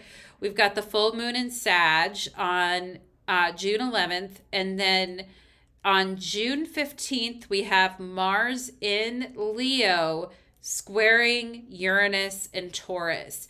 Now, where things have the potential in the month of June to get really like a lot of events popping up, a lot of things happening, maybe even wild weather, storms, violent things popping off, things like that. It's gonna be the middle of the month, okay? And that's the time that we really have to watch for with the Mars squaring Uranus. Now, starting at the beginning of June, Mars is going to be moving towards a square with Uranus, but by June 15th, it's going to perfect. So in the days, especially the full moon in Sagittarius is going to be triggering for that Mars-Uranus square. As we're leading up to that Mars-Uranus square, we're going to feel the pressure mounting or the pressure building. And the thing that we want to remember is not to respond or to react in a violent or desperate way to that energy, okay? We could also have major breakthroughs where we're really pushing ourselves and we see results from it too, but we have to be careful that we're not getting ensnared with things that are not our business, right? And it's definitely a day to stay out of road rage, okay? Especially when that full moon in Sagittarius gets triggered on June 11th. We want to not get involved in road rage, get involved in if we walk by a bunch of people and they seem like they're about to fight or they're about to go at it, we want to calmly walk in the other direction. Now, I get that we can't always do that in life. Sometimes we have to stand up for something, otherwise we'll fall for anything. I do get that. And I do think society-wise, there could be a breaking point in the middle of June. Yes, we've had protests. Yes, we've had things like that. Generally, they've been pretty peaceful-ish. This could be a time where they're starting to get not peaceful-ish. So I think this is a time to definitely look at and watch for in the middle of June. And we'll talk more about that as we get deeper into the June forecast. Now, next on our list is Mars entering Virgo. And that'll be nice because it'll take the pressure off of that, Mars-Uranus square. Thank God. And then we have and then I feel like the last week of June is a little bit lighter until we get to the very end, okay? And the sun is entering Cancer on June 21st. And in the Northern Hemisphere, we're going to be having our summer solstice. We're also going to have our Sun-Jupiter conjunction or cazimi on the 24th. And then we have a beautiful new moon in Cancer on June 25th, which is really nice looking actually. And at the very end of the month, we have Mercury in Leo opposite Pluto, okay? And Mercury at the end of the month is about ready to go into its shadow phase and is preparing to go retrograde in July. Now, July is what I'm going to call the month of retrogrades because a lot of planets are going retrograde. There's a lot happening in July. June is building towards that, I feel. So let's go ahead and look at a little more detail the beginning of the month. Okay. So this is the chart for June 1st. So on June 1st, we have a Venus-Chiron conjunction in Aries. Now keep in mind that at the beginning of the month, Venus is about ready to leave Aries and move into Taurus. Now, Venus has been either in Pisces or Aries since the beginning of 2025. So we've had Venus in basically two signs, Pisces and Aries, since January of this year. Because of the retrograde, the Venus retrograde, we haven't moved beyond that. Okay, so I think it's actually going to be really nice to see Venus move into Taurus because Venus is her home is at home in Taurus. It's her domicile. She's really strong there. Now, Venus is going to be squaring Pluto as soon as she moves into Taurus. So that's a little challenging, but at least she is not still in Pisces or Aries. We're actually seeing Venus sort of move on from some of the areas that she's been stuck at. Now, at the beginning of the month, we can see Venus and Chiron are together, which is interesting because at the Venus retrograde, at the beginning of the Venus retrograde, Venus stationed retrograde with the moon and Chiron. And so now she's moving forward with Chiron, and it's kind of an interesting journey. Now, Chiron as a asteroid has to do with healing and healing our relationship to like our confidence, our sense of self-worth, our ability to do things on our own and be happy with who we are and be an independent entity in this world and not always being dependent on someone else's approval or someone else's stamp of approval over who we are, right? And at the beginning of the month, we have Venus in Aries with Chiron trine the Mars and Moon in Leo. And I wrote down that this, at the beginning of the month, could be excitement, a rush of confidence, playful competition, very hot and spicy, confident and sexually healing, okay, empowered and sexy, motivated to act and keep those creative fires burning. This could be a high energy time period for Venus where she's feeling very spicy.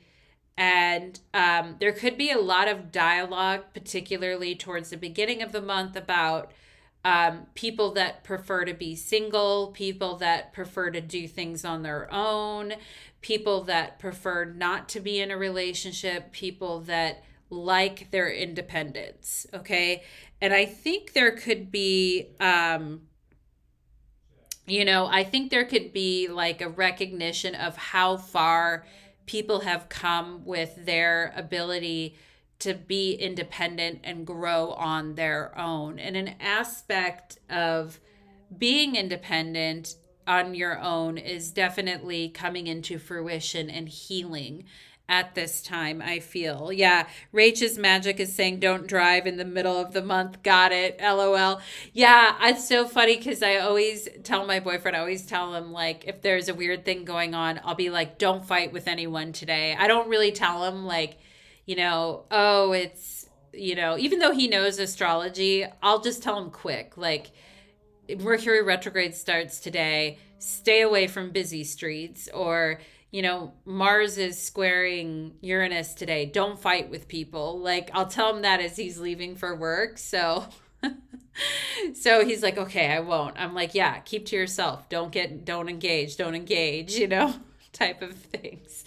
But like I said before, sometimes like we have to stand up and fight for something or we'll fall for anything. So sometimes we have to like break out of our shell and fight for ourselves, but also, right, choose our battles wisely type thing.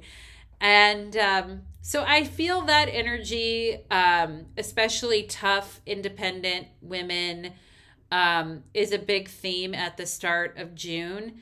But then Venus moves into Taurus a few days on June 6th. Venus will move into Taurus. And immediately she's going to get met by Pluto. Okay, and Venus wants to relax and enjoy herself in Taurus, but she is met with Pluto's steely gaze. Now, this may be a time where there are cheating scandals, breakup rumors, cheating rumors, things like that coming up. We may also see with Venus and Taurus squaring Pluto and Aquarius, we may see a tightening up on restrictions for women. We may see like, people trying to control women's bodies and fertility. Things come up with birth control, especially in the sign of Taurus with fertility in women's bodies and trying to control women's bodies and arguments around that. We may see, and Pluto in Aquarius is actually in the superior position in the square. So there's like an overpowering going on or trying to overpower or dominate Venus and Taurus. And so, whether that is people who are in superior power positions of influence and power structures trying to overpower people or overpower women. There may be something going on with that we need to watch out for. I would also be keen to see in the news if there's any taking of bribes or gifts that are not appropriate, which include politicians or universities taking bribes or gifts that are not appropriate as well, with the Pluto and Venus square going on. There could also be art censorship going on, social media sites controlling what we see, AI or bots controlling social media so that if you say or do certain things, it's trying to control that. Recently, it came out that Trump is hired somebody to build social profiles on each person in America and build like a social profile on every single person in this country. That is very controlling. That is very, and anything with like socials or social media is definitely Venus, and Pluto and Aquarius is that overpowering, trying, using social media, right? And it may be a time where people with Venus and Taurus, we really have to touch grass. It may be a time where people need to take a break from social media for a while because it's like, I just want my privacy. I don't want people digging into my life like that. And some people may be taking breaks from social media or deleting their profiles. And we may also see, moments where privacy is not respected, or a moment of intense desire that turns into jealousy or controlling, like looking at someone's phone or looking at someone's email, or, of your partner, or your partner does that, or those types of things are very, or you may see things blowing up in the news with celebrity couples and cheating and so isn't trusting and, all kinds of things like that. So do look out for that. The Venus square Pluto is going to be exact on June 9th. And, then hopefully eventually we're going to hit, the Venus is going to be with Uranus, but hopefully we'll have some chill days in there where Venus and Taurus can just be herself and not have to worry about any outer or inner planets attacking her. And actually, Mars is going to move out of Leo, so thankfully we're not going to see, I don't think we'll see a square there. No, the timing will be okay on that. Now, the next thing I wanted to talk about was the belle of the ball, as I mentioned, which was, and Rach says, sorry, I was driving. Is this independent people thing? Oh yeah, Rach, that is the independent people doing their own thing, wanting to do things on their own, not wanting to ask for help, wanting to be by themselves. That is at the beginning of June, okay?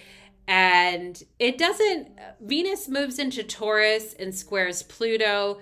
So the vibe shifts about a week into the month of June. If once we're about a week into the month of June, that vibe fades away and we're more of a Venus and Taurus vibe. That is June. Yep. So everything that I'm describing now is for the month of June. And yeah. And then we have Jupiter, the belle of the ball, as I mentioned. We have Jupiter entering Cancer on June 9th, okay? And Jupiter stays in Cancer for a little over a year. It doesn't leave Cancer until June 30th of 2026.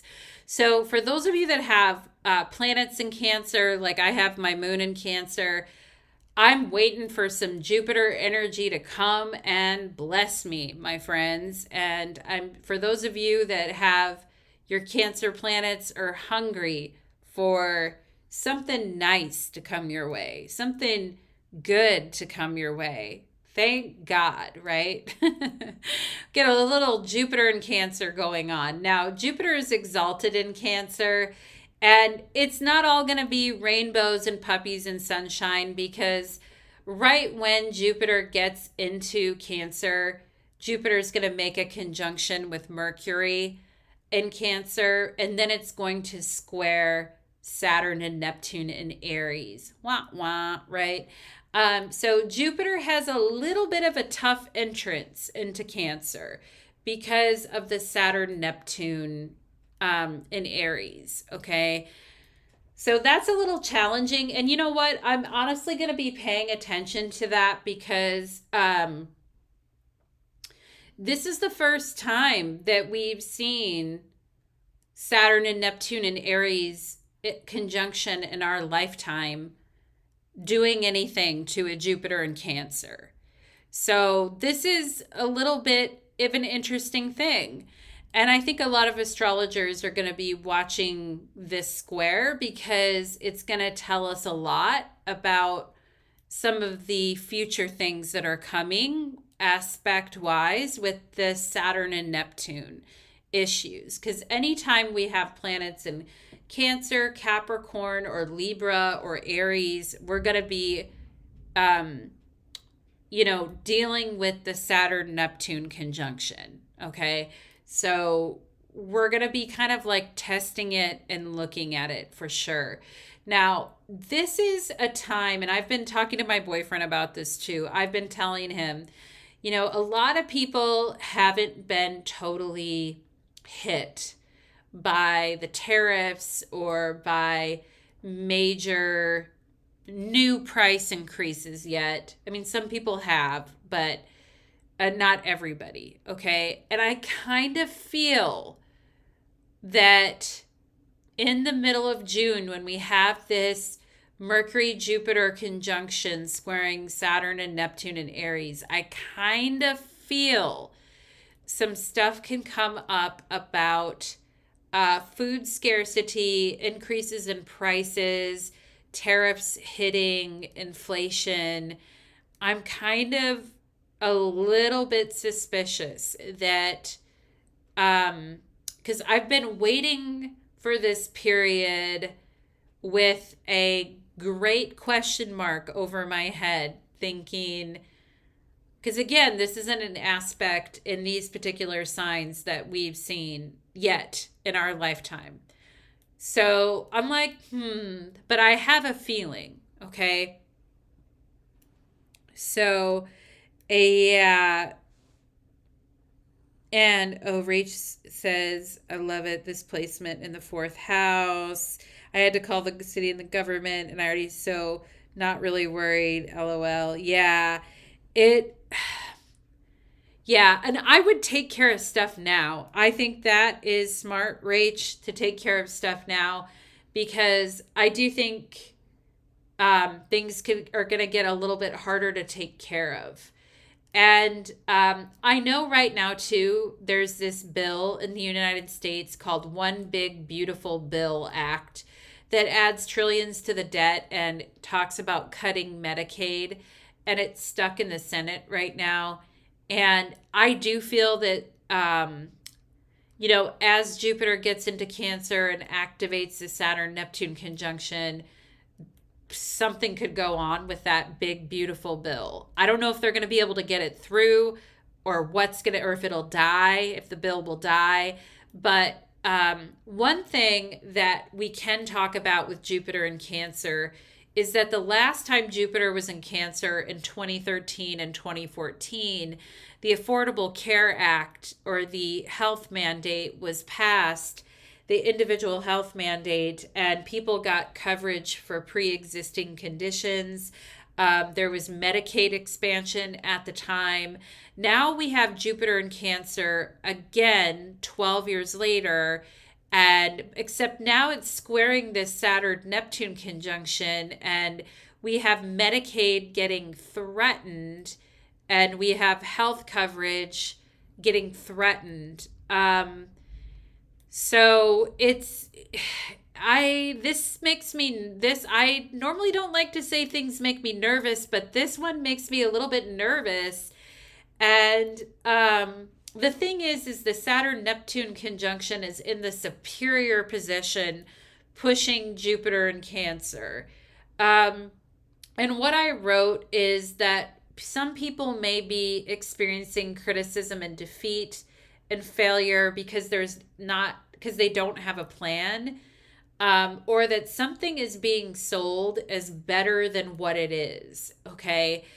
So we have to be careful, I feel like, in this time frame of being sold a bill of goods that is actually a lot worse than what someone is making it to be. On the positive side of things, this could be a good sign for finding money and time to dedicate to family and studies, and also admitting to ourselves that we actually need support and that we can't continue to just do things on our own without any support. Like, I need support from family and community to take on these big challenges and make my dreams a reality. I'm looking for help and I feel abandoned, and then I feel like I have to do it on my own.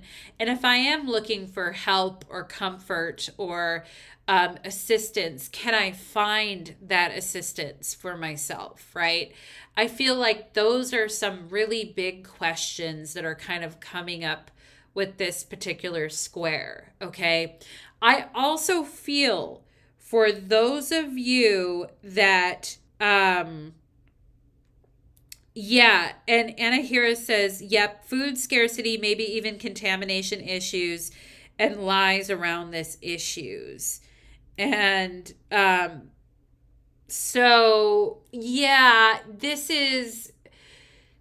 this transit, it does have me a little bit worried. Now, I did say it's a good time to say, you know what, I need help. And if I'm going to make these dreams a reality, I can't just be over here doing this on my own. I need support. I need help, right? And not being afraid to ask for that help and be vulnerable and verbalize that need for help. And with Jupiter, it's like Jupiter does want to provide that help. But with the Saturn Neptune conjunction, the challenges are definitely there. And for those of you that are trying to do new business deals during this time frame, like middle of June, and you're trying to do salary negotiations, business deals, buying a house, making major purchases, or maybe you're selling your home and your buyer gets cold feet and starts backing out of the contract, okay? Because people are kind of, with the Saturn Neptune conjunction, people are hesitant with debt, I feel, and if people are purchasing items that are too big for their budgets and putting stress on debt, and there are deals that are too good to be true, where the debt involves taking on too much responsibility that one person can't possibly shoulder that amount of debt or that amount of responsibility, then I feel those issues may come up. if in your household you find you're always the one doing the work and you're always the one like stepping up and doing the extra work, this may be a time where people just can't take it anymore and they say, I need help with this, or I can't do this anymore, type thing. Okay. So I kind of feel that energy coming on.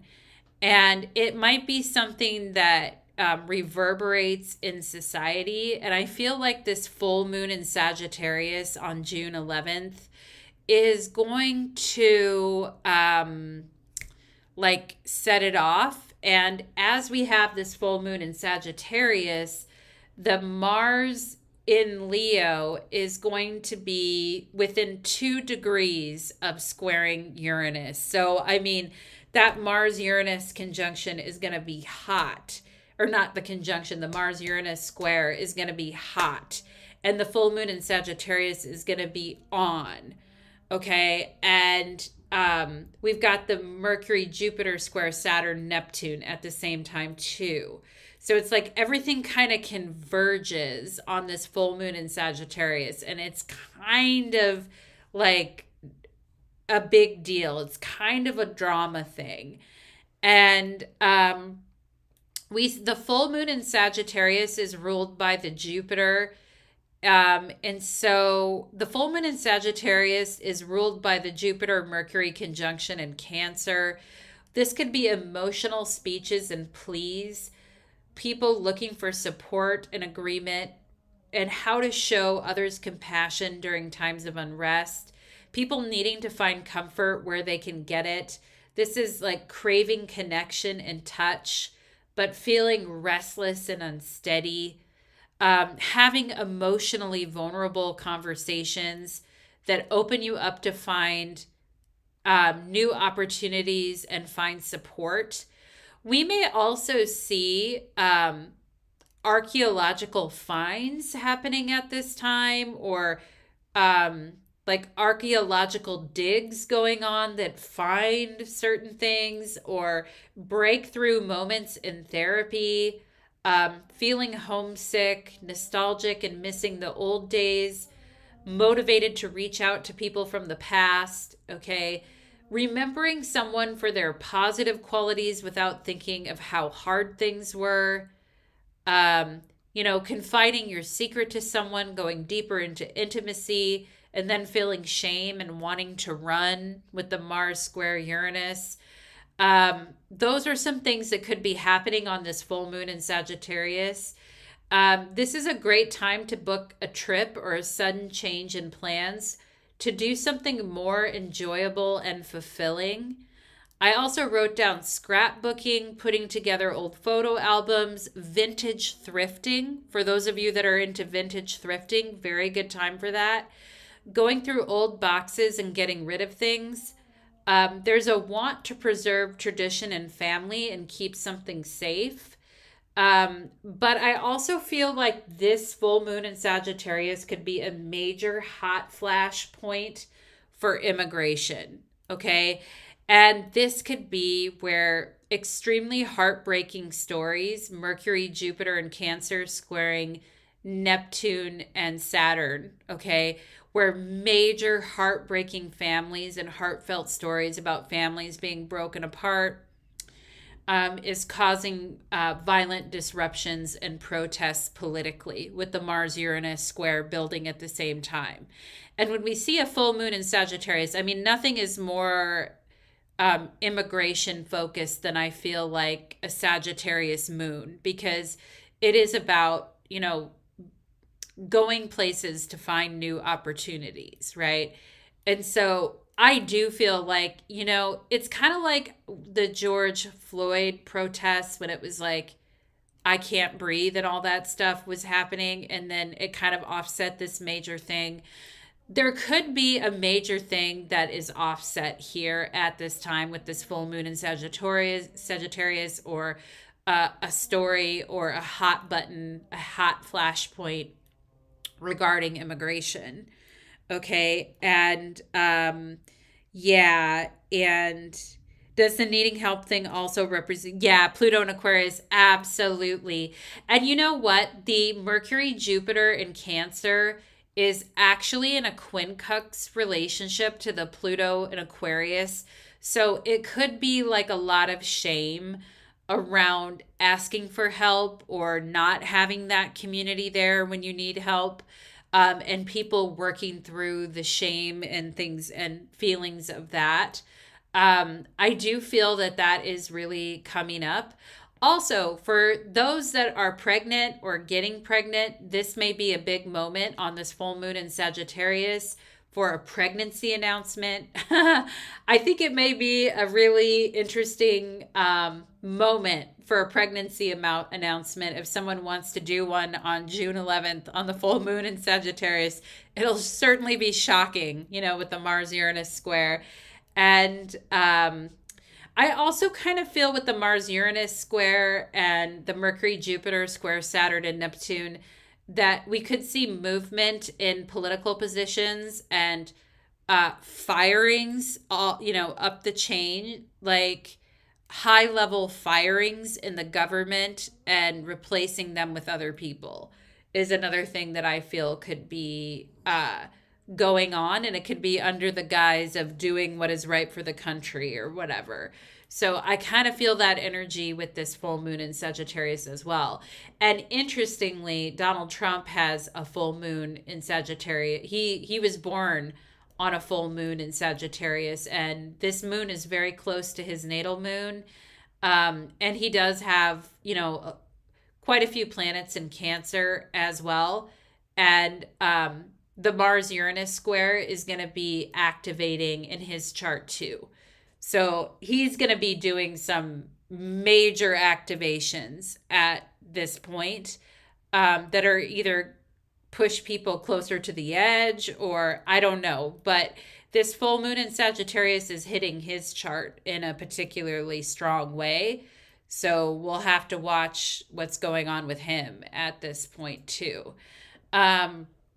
Now, right after that full moon in Sagittarius, the Mars square Uranus and Taurus is perfecting on June 15th. So the aspect is exact on June 15th. And the last time that we had Mars in Leo squaring Uranus and Taurus was in June of 2023.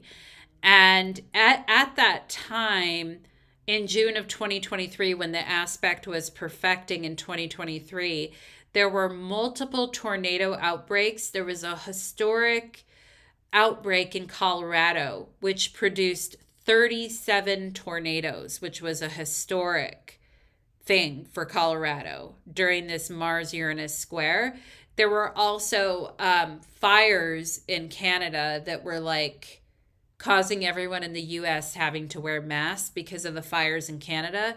And Mars is getting within orb of Uranus right now. And I was looking at the news the other day, or today, I think it was actually, and the news had a story about a Canadian fire that was causing air pollution in the US. And I was like, here we go again with the Mars-Uranus thing, because the Mars-Uranus thing can be a time where we have, very much like energy surges, weather and storms that become extremely unpredictable. So that is something to watch out for too in the month of June. If we're the first half of June into the early second half of June, if we're seeing some really massive, severe weather, that would be another thing. Also in June of 2023, right as the Mars-Uranus square was happening, the Titan submersible, the submarine, imploded and blew up. So during Mars-Uranus squares, people can take unnecessary risk and put themselves in unnecessary danger, and then things can happen, right? So that what is something that happened during the last Mars Uranus square, and not great with the exploding submarine under the water that happened then. So, yeah, we need to be careful and responsible and, take it easy when we're having Mars Uranus squares going on. And it may be a time too where we feel a surge of energy to act, but we need to be responsible. It's easy to pull a muscle, lose one's temper, have your car break down, or, have a mechanical object kind of go wacky on you during Mars Uranus. There's a need to be patient and not push ourselves beyond what is safe. Yes, we can have breakthroughs during Mars Uranus, and we can, maybe have like a personal best day at the gym, or we can work out vigorously, or we can learn something new technology wise, or but we can also be dealing with the erratic actions of a bully, or we could be feeling anxious or not feeling safe during a Mars Uranus square. So please take care of yourselves during that, and don't take anything unnecessarily that you need to do. But if you do need to do something, then do it, but don't do anything that you don't need to do. You guys know what I mean.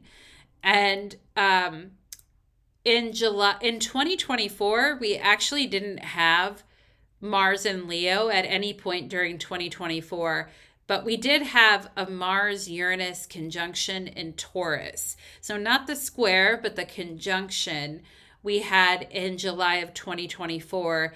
And during that conjunction in 2024, Trump was actually shot at a rally in Pennsylvania in the upper right ear. And there was an assassination attempt on him at that time. So very much with the Mars Uranus square, shocking, unpredictable events can definitely happen or take place. So it's something we want to watch out for. And the next thing, after we get out of Mars Uranus territory, Mars is going to move into Virgo, finally. And we haven't seen Mars in Virgo since July and August of 2023. It's been a long time since we've had a Mars in Virgo. That's because in 2024, Mars ingressed into Cancer in September of 2024, and Mars has been in Cancer or Leo since September 2024 of last year, if you guys can believe that. We have been just having Cancer or Leo since September of freaking last year. So we haven't had any Mars in Virgo since 2023. Now, this is a little message to Virgos, Geminis, Sagittariuses, and Pisces, okay? For those, yeah, it is nuts. Yeah, and 37 tornadoes, right? Yeah, that is totally nuts. And so for my Virgos, Gemini, Sagittariuses, and Pisces, listen up.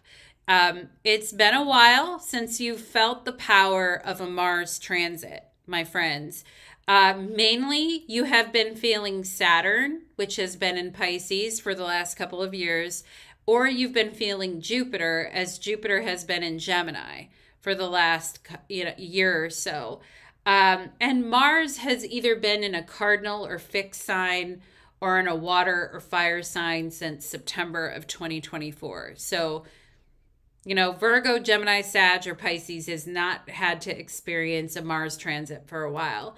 If you have planets in Virgo, particularly, get ready for a big infusion of coffee-like stimulation into your daily flow.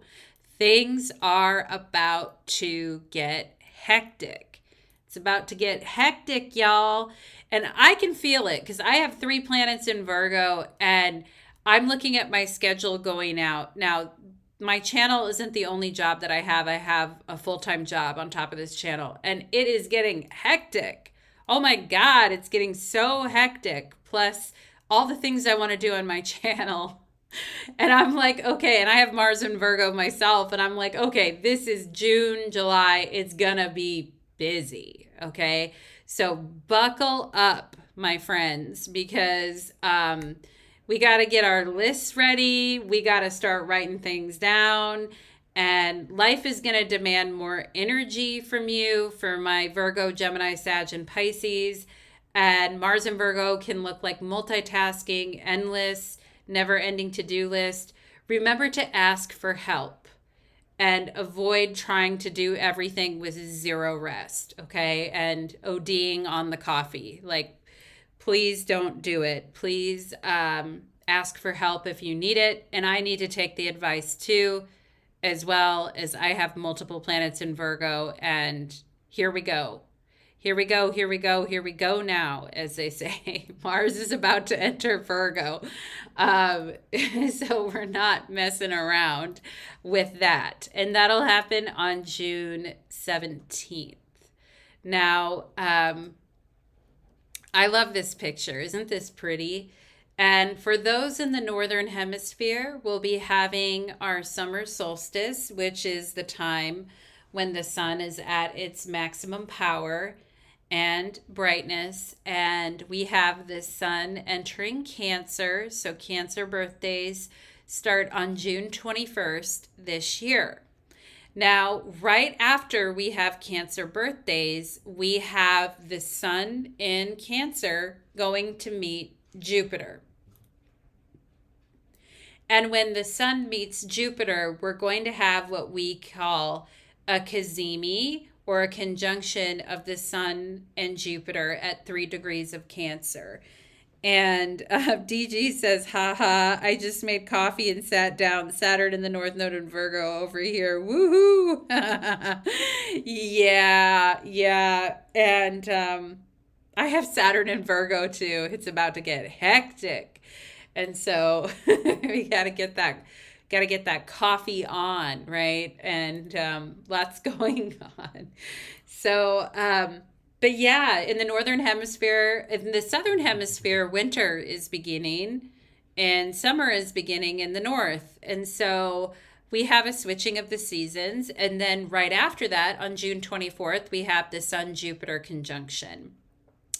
And that could be a very nice day on June 24th. I wrote down optimism, growth, nurturing your pet projects and your talents, elevation of your spiritual gifts, a moment to be appreciative and grateful for the good things in your life, and say a prayer for humanity, for purity and strength.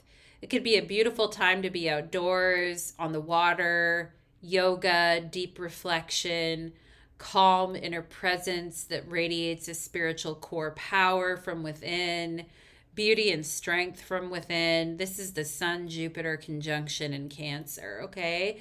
The sun is strongest in the Northern Hemisphere at this time. There is light and goodness. Many people will be on vacation, enjoying, could have a family photo, a fun day at the pool, laughing and joking, smiling with others, a sense of joy and helping to comfort others who are struggling or grieving, spending real time with the people you love, going on a social media strike, staying off the computers, being happy for a person because they're happy, having a volunteer type of a day, and then also getting recognition for a job well done as well. For those of you that have personal planets in Cancer and this Sun-Jupiter conjunction is happening, if your birthday is around June 24th or around there, that's beautiful. You're about to have a Sun-Jupiter conjunction on your birthday. So live it up, my darlings. And the next thing that we have that happens on June 25th is the new moon in Cancer. And this is a very strong new moon. It's with Jupiter again, right? We still have the Jupiter Sun conjunction happening, and we've got the moon there. Now, we can see that this Jupiter-Sun-Moon conjunction is squaring the Saturn-Neptune stuff again, okay? But I think this new moon in Cancer is saying that beneficial connections with the right people bring more opportunities and can open doors. Now, this Sun Jupiter moon conjunct new moon, it's in a challenging relationship with Pluto, though. So there may be power players in the background that could be trying to sabotage efforts or trying to consolidate resources away from the people. And it's time that we see things for what they truly are. And, we want to, and maybe we've made some mistakes in the past, right? With the Saturn Neptune conjunction that we've learned from. And we don't want to keep making those same errors in the past, right? We don't want to keep kind of losing ourselves in the bottle or spacing out or, um, you know, drinking too much or getting really depressed about, those types of things. And instead, maybe asking for help or relying on others to be there for us if we have that luxury in our life, right? Not everybody has that luxury, but it's a time where we just can't say, I'm fine anymore. It's a very emotional new moon and it wants to be filled with goodness, but we don't want to lie and say that we're fine when we're not fine and just put like a blanket over things either. And I do feel like there could be high highs and low lows with the new moon in Cancer, but I think people are gonna want to be happy about something or they're gonna want to feel fulfilled, comforted, cared for, um, and but also understand that it is going to take individual effort and individual leadership in our own life and developing good habits in our own life and facing the difficult things that maybe we don't want to face type thing. You could also see Venus getting ready in the background to start making a conjunction to Uranus. And I honestly feel like there could be some really interesting PR things that are coming out at that time too, as well, with different celebrities or stars or different like PR tricks or maybe even PR things that don't land the right way but are different or unique in some way. Anyway, just a side note on that. Yeah, and DG says I feel a building different level of community lately. Yep. And yeah, so I need like a coffee infusion, Rach says. Yeah, and I feel like with this new moon in Cancer, there could be a revealing of feelings or finally a willingness to talk about one's feelings or share one's feelings. And, we want to try not to go to the worst outcome or imagine the worst in everything. Um, it might be a day where people are revealing feelings, particularly people in relationships or wanting to be in relationships, could be revealing feelings as well at this time. But we're going to have to dig deep for it. I feel with the challenging aspect to Pluto, we have to kind of dig deep for that. So that's the new moon in Cancer. And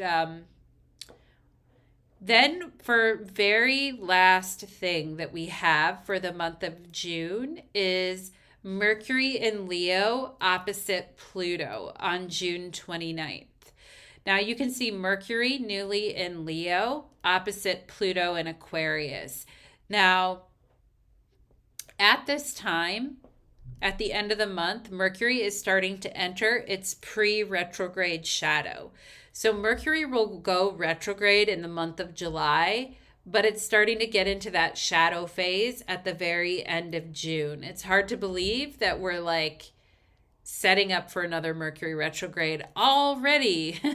But we won't have, like I said, we won't have that until the month of July.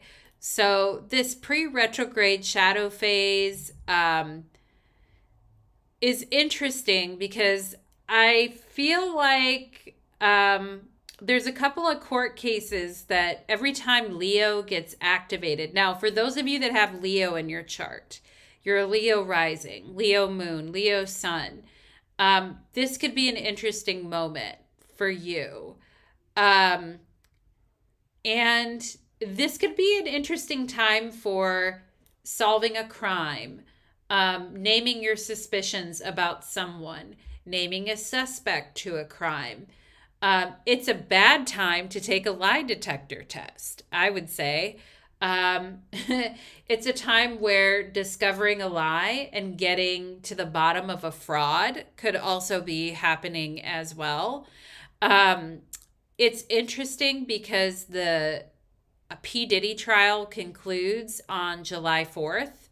So this will be the last days of the Diddy trial. So will new things come out? As we see this Mercury-Pluto opposition, are there going to be further details or different things that come out as the trial rounds out? And then finally, at the end of June, Luigi Mangione is back in court, in criminal court, New York State Court, to face a second-degree murder charge, a hearing as of June 26th, and that'll be going on during this Mercury opposite Pluto. So there's some interesting stuff happening there at the end of the month, and we'll see what secrets, if any, will be revealed at the time. But I also feel like this could be a moment when a politician is revealed for being like a blood-sucking jerk. This could be a moment when a leader is exposed or a leader becomes even more entrenched and unwavering in their position. This is a moment where we want to be careful of what we promise and be careful of what we say and how we say it, because things could definitely get called out. And this could be a time where things are getting very entrenched. And I was reminded of a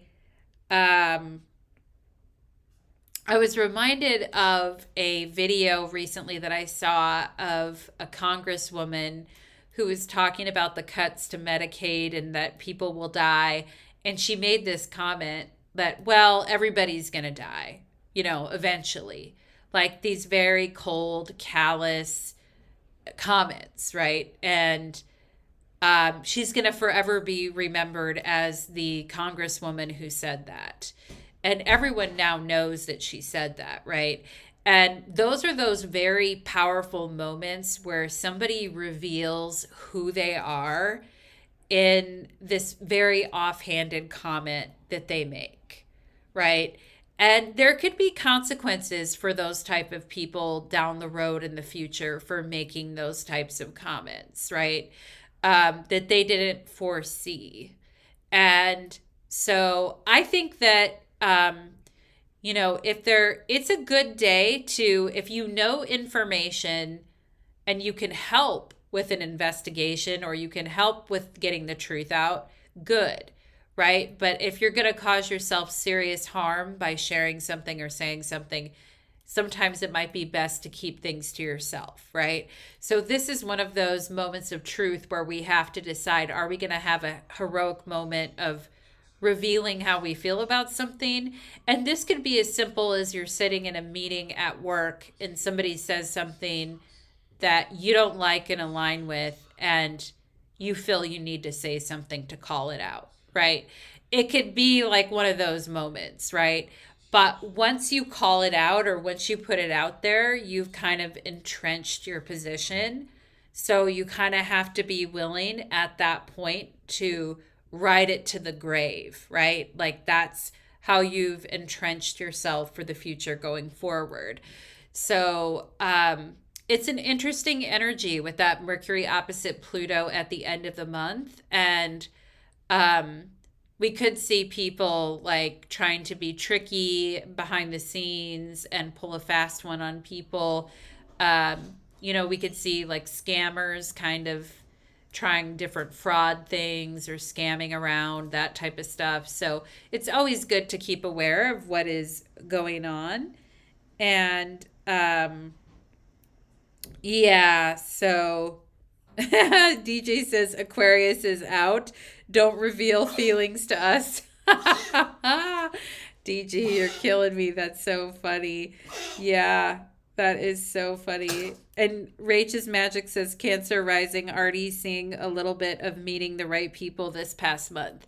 Yeah, yep. And could be with that new moon in Cancer, like feeling bold about revealing feelings or saying what you feel.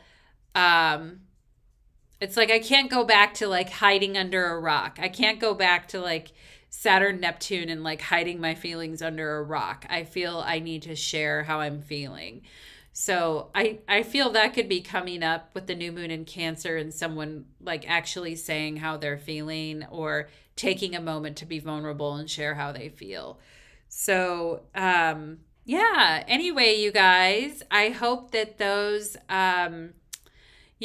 messages and predictions for the month of June resonated with you. And we'll see, right? Because I'll be back at the end of June to go over the month of June and then also lay out my predictions for the month of July.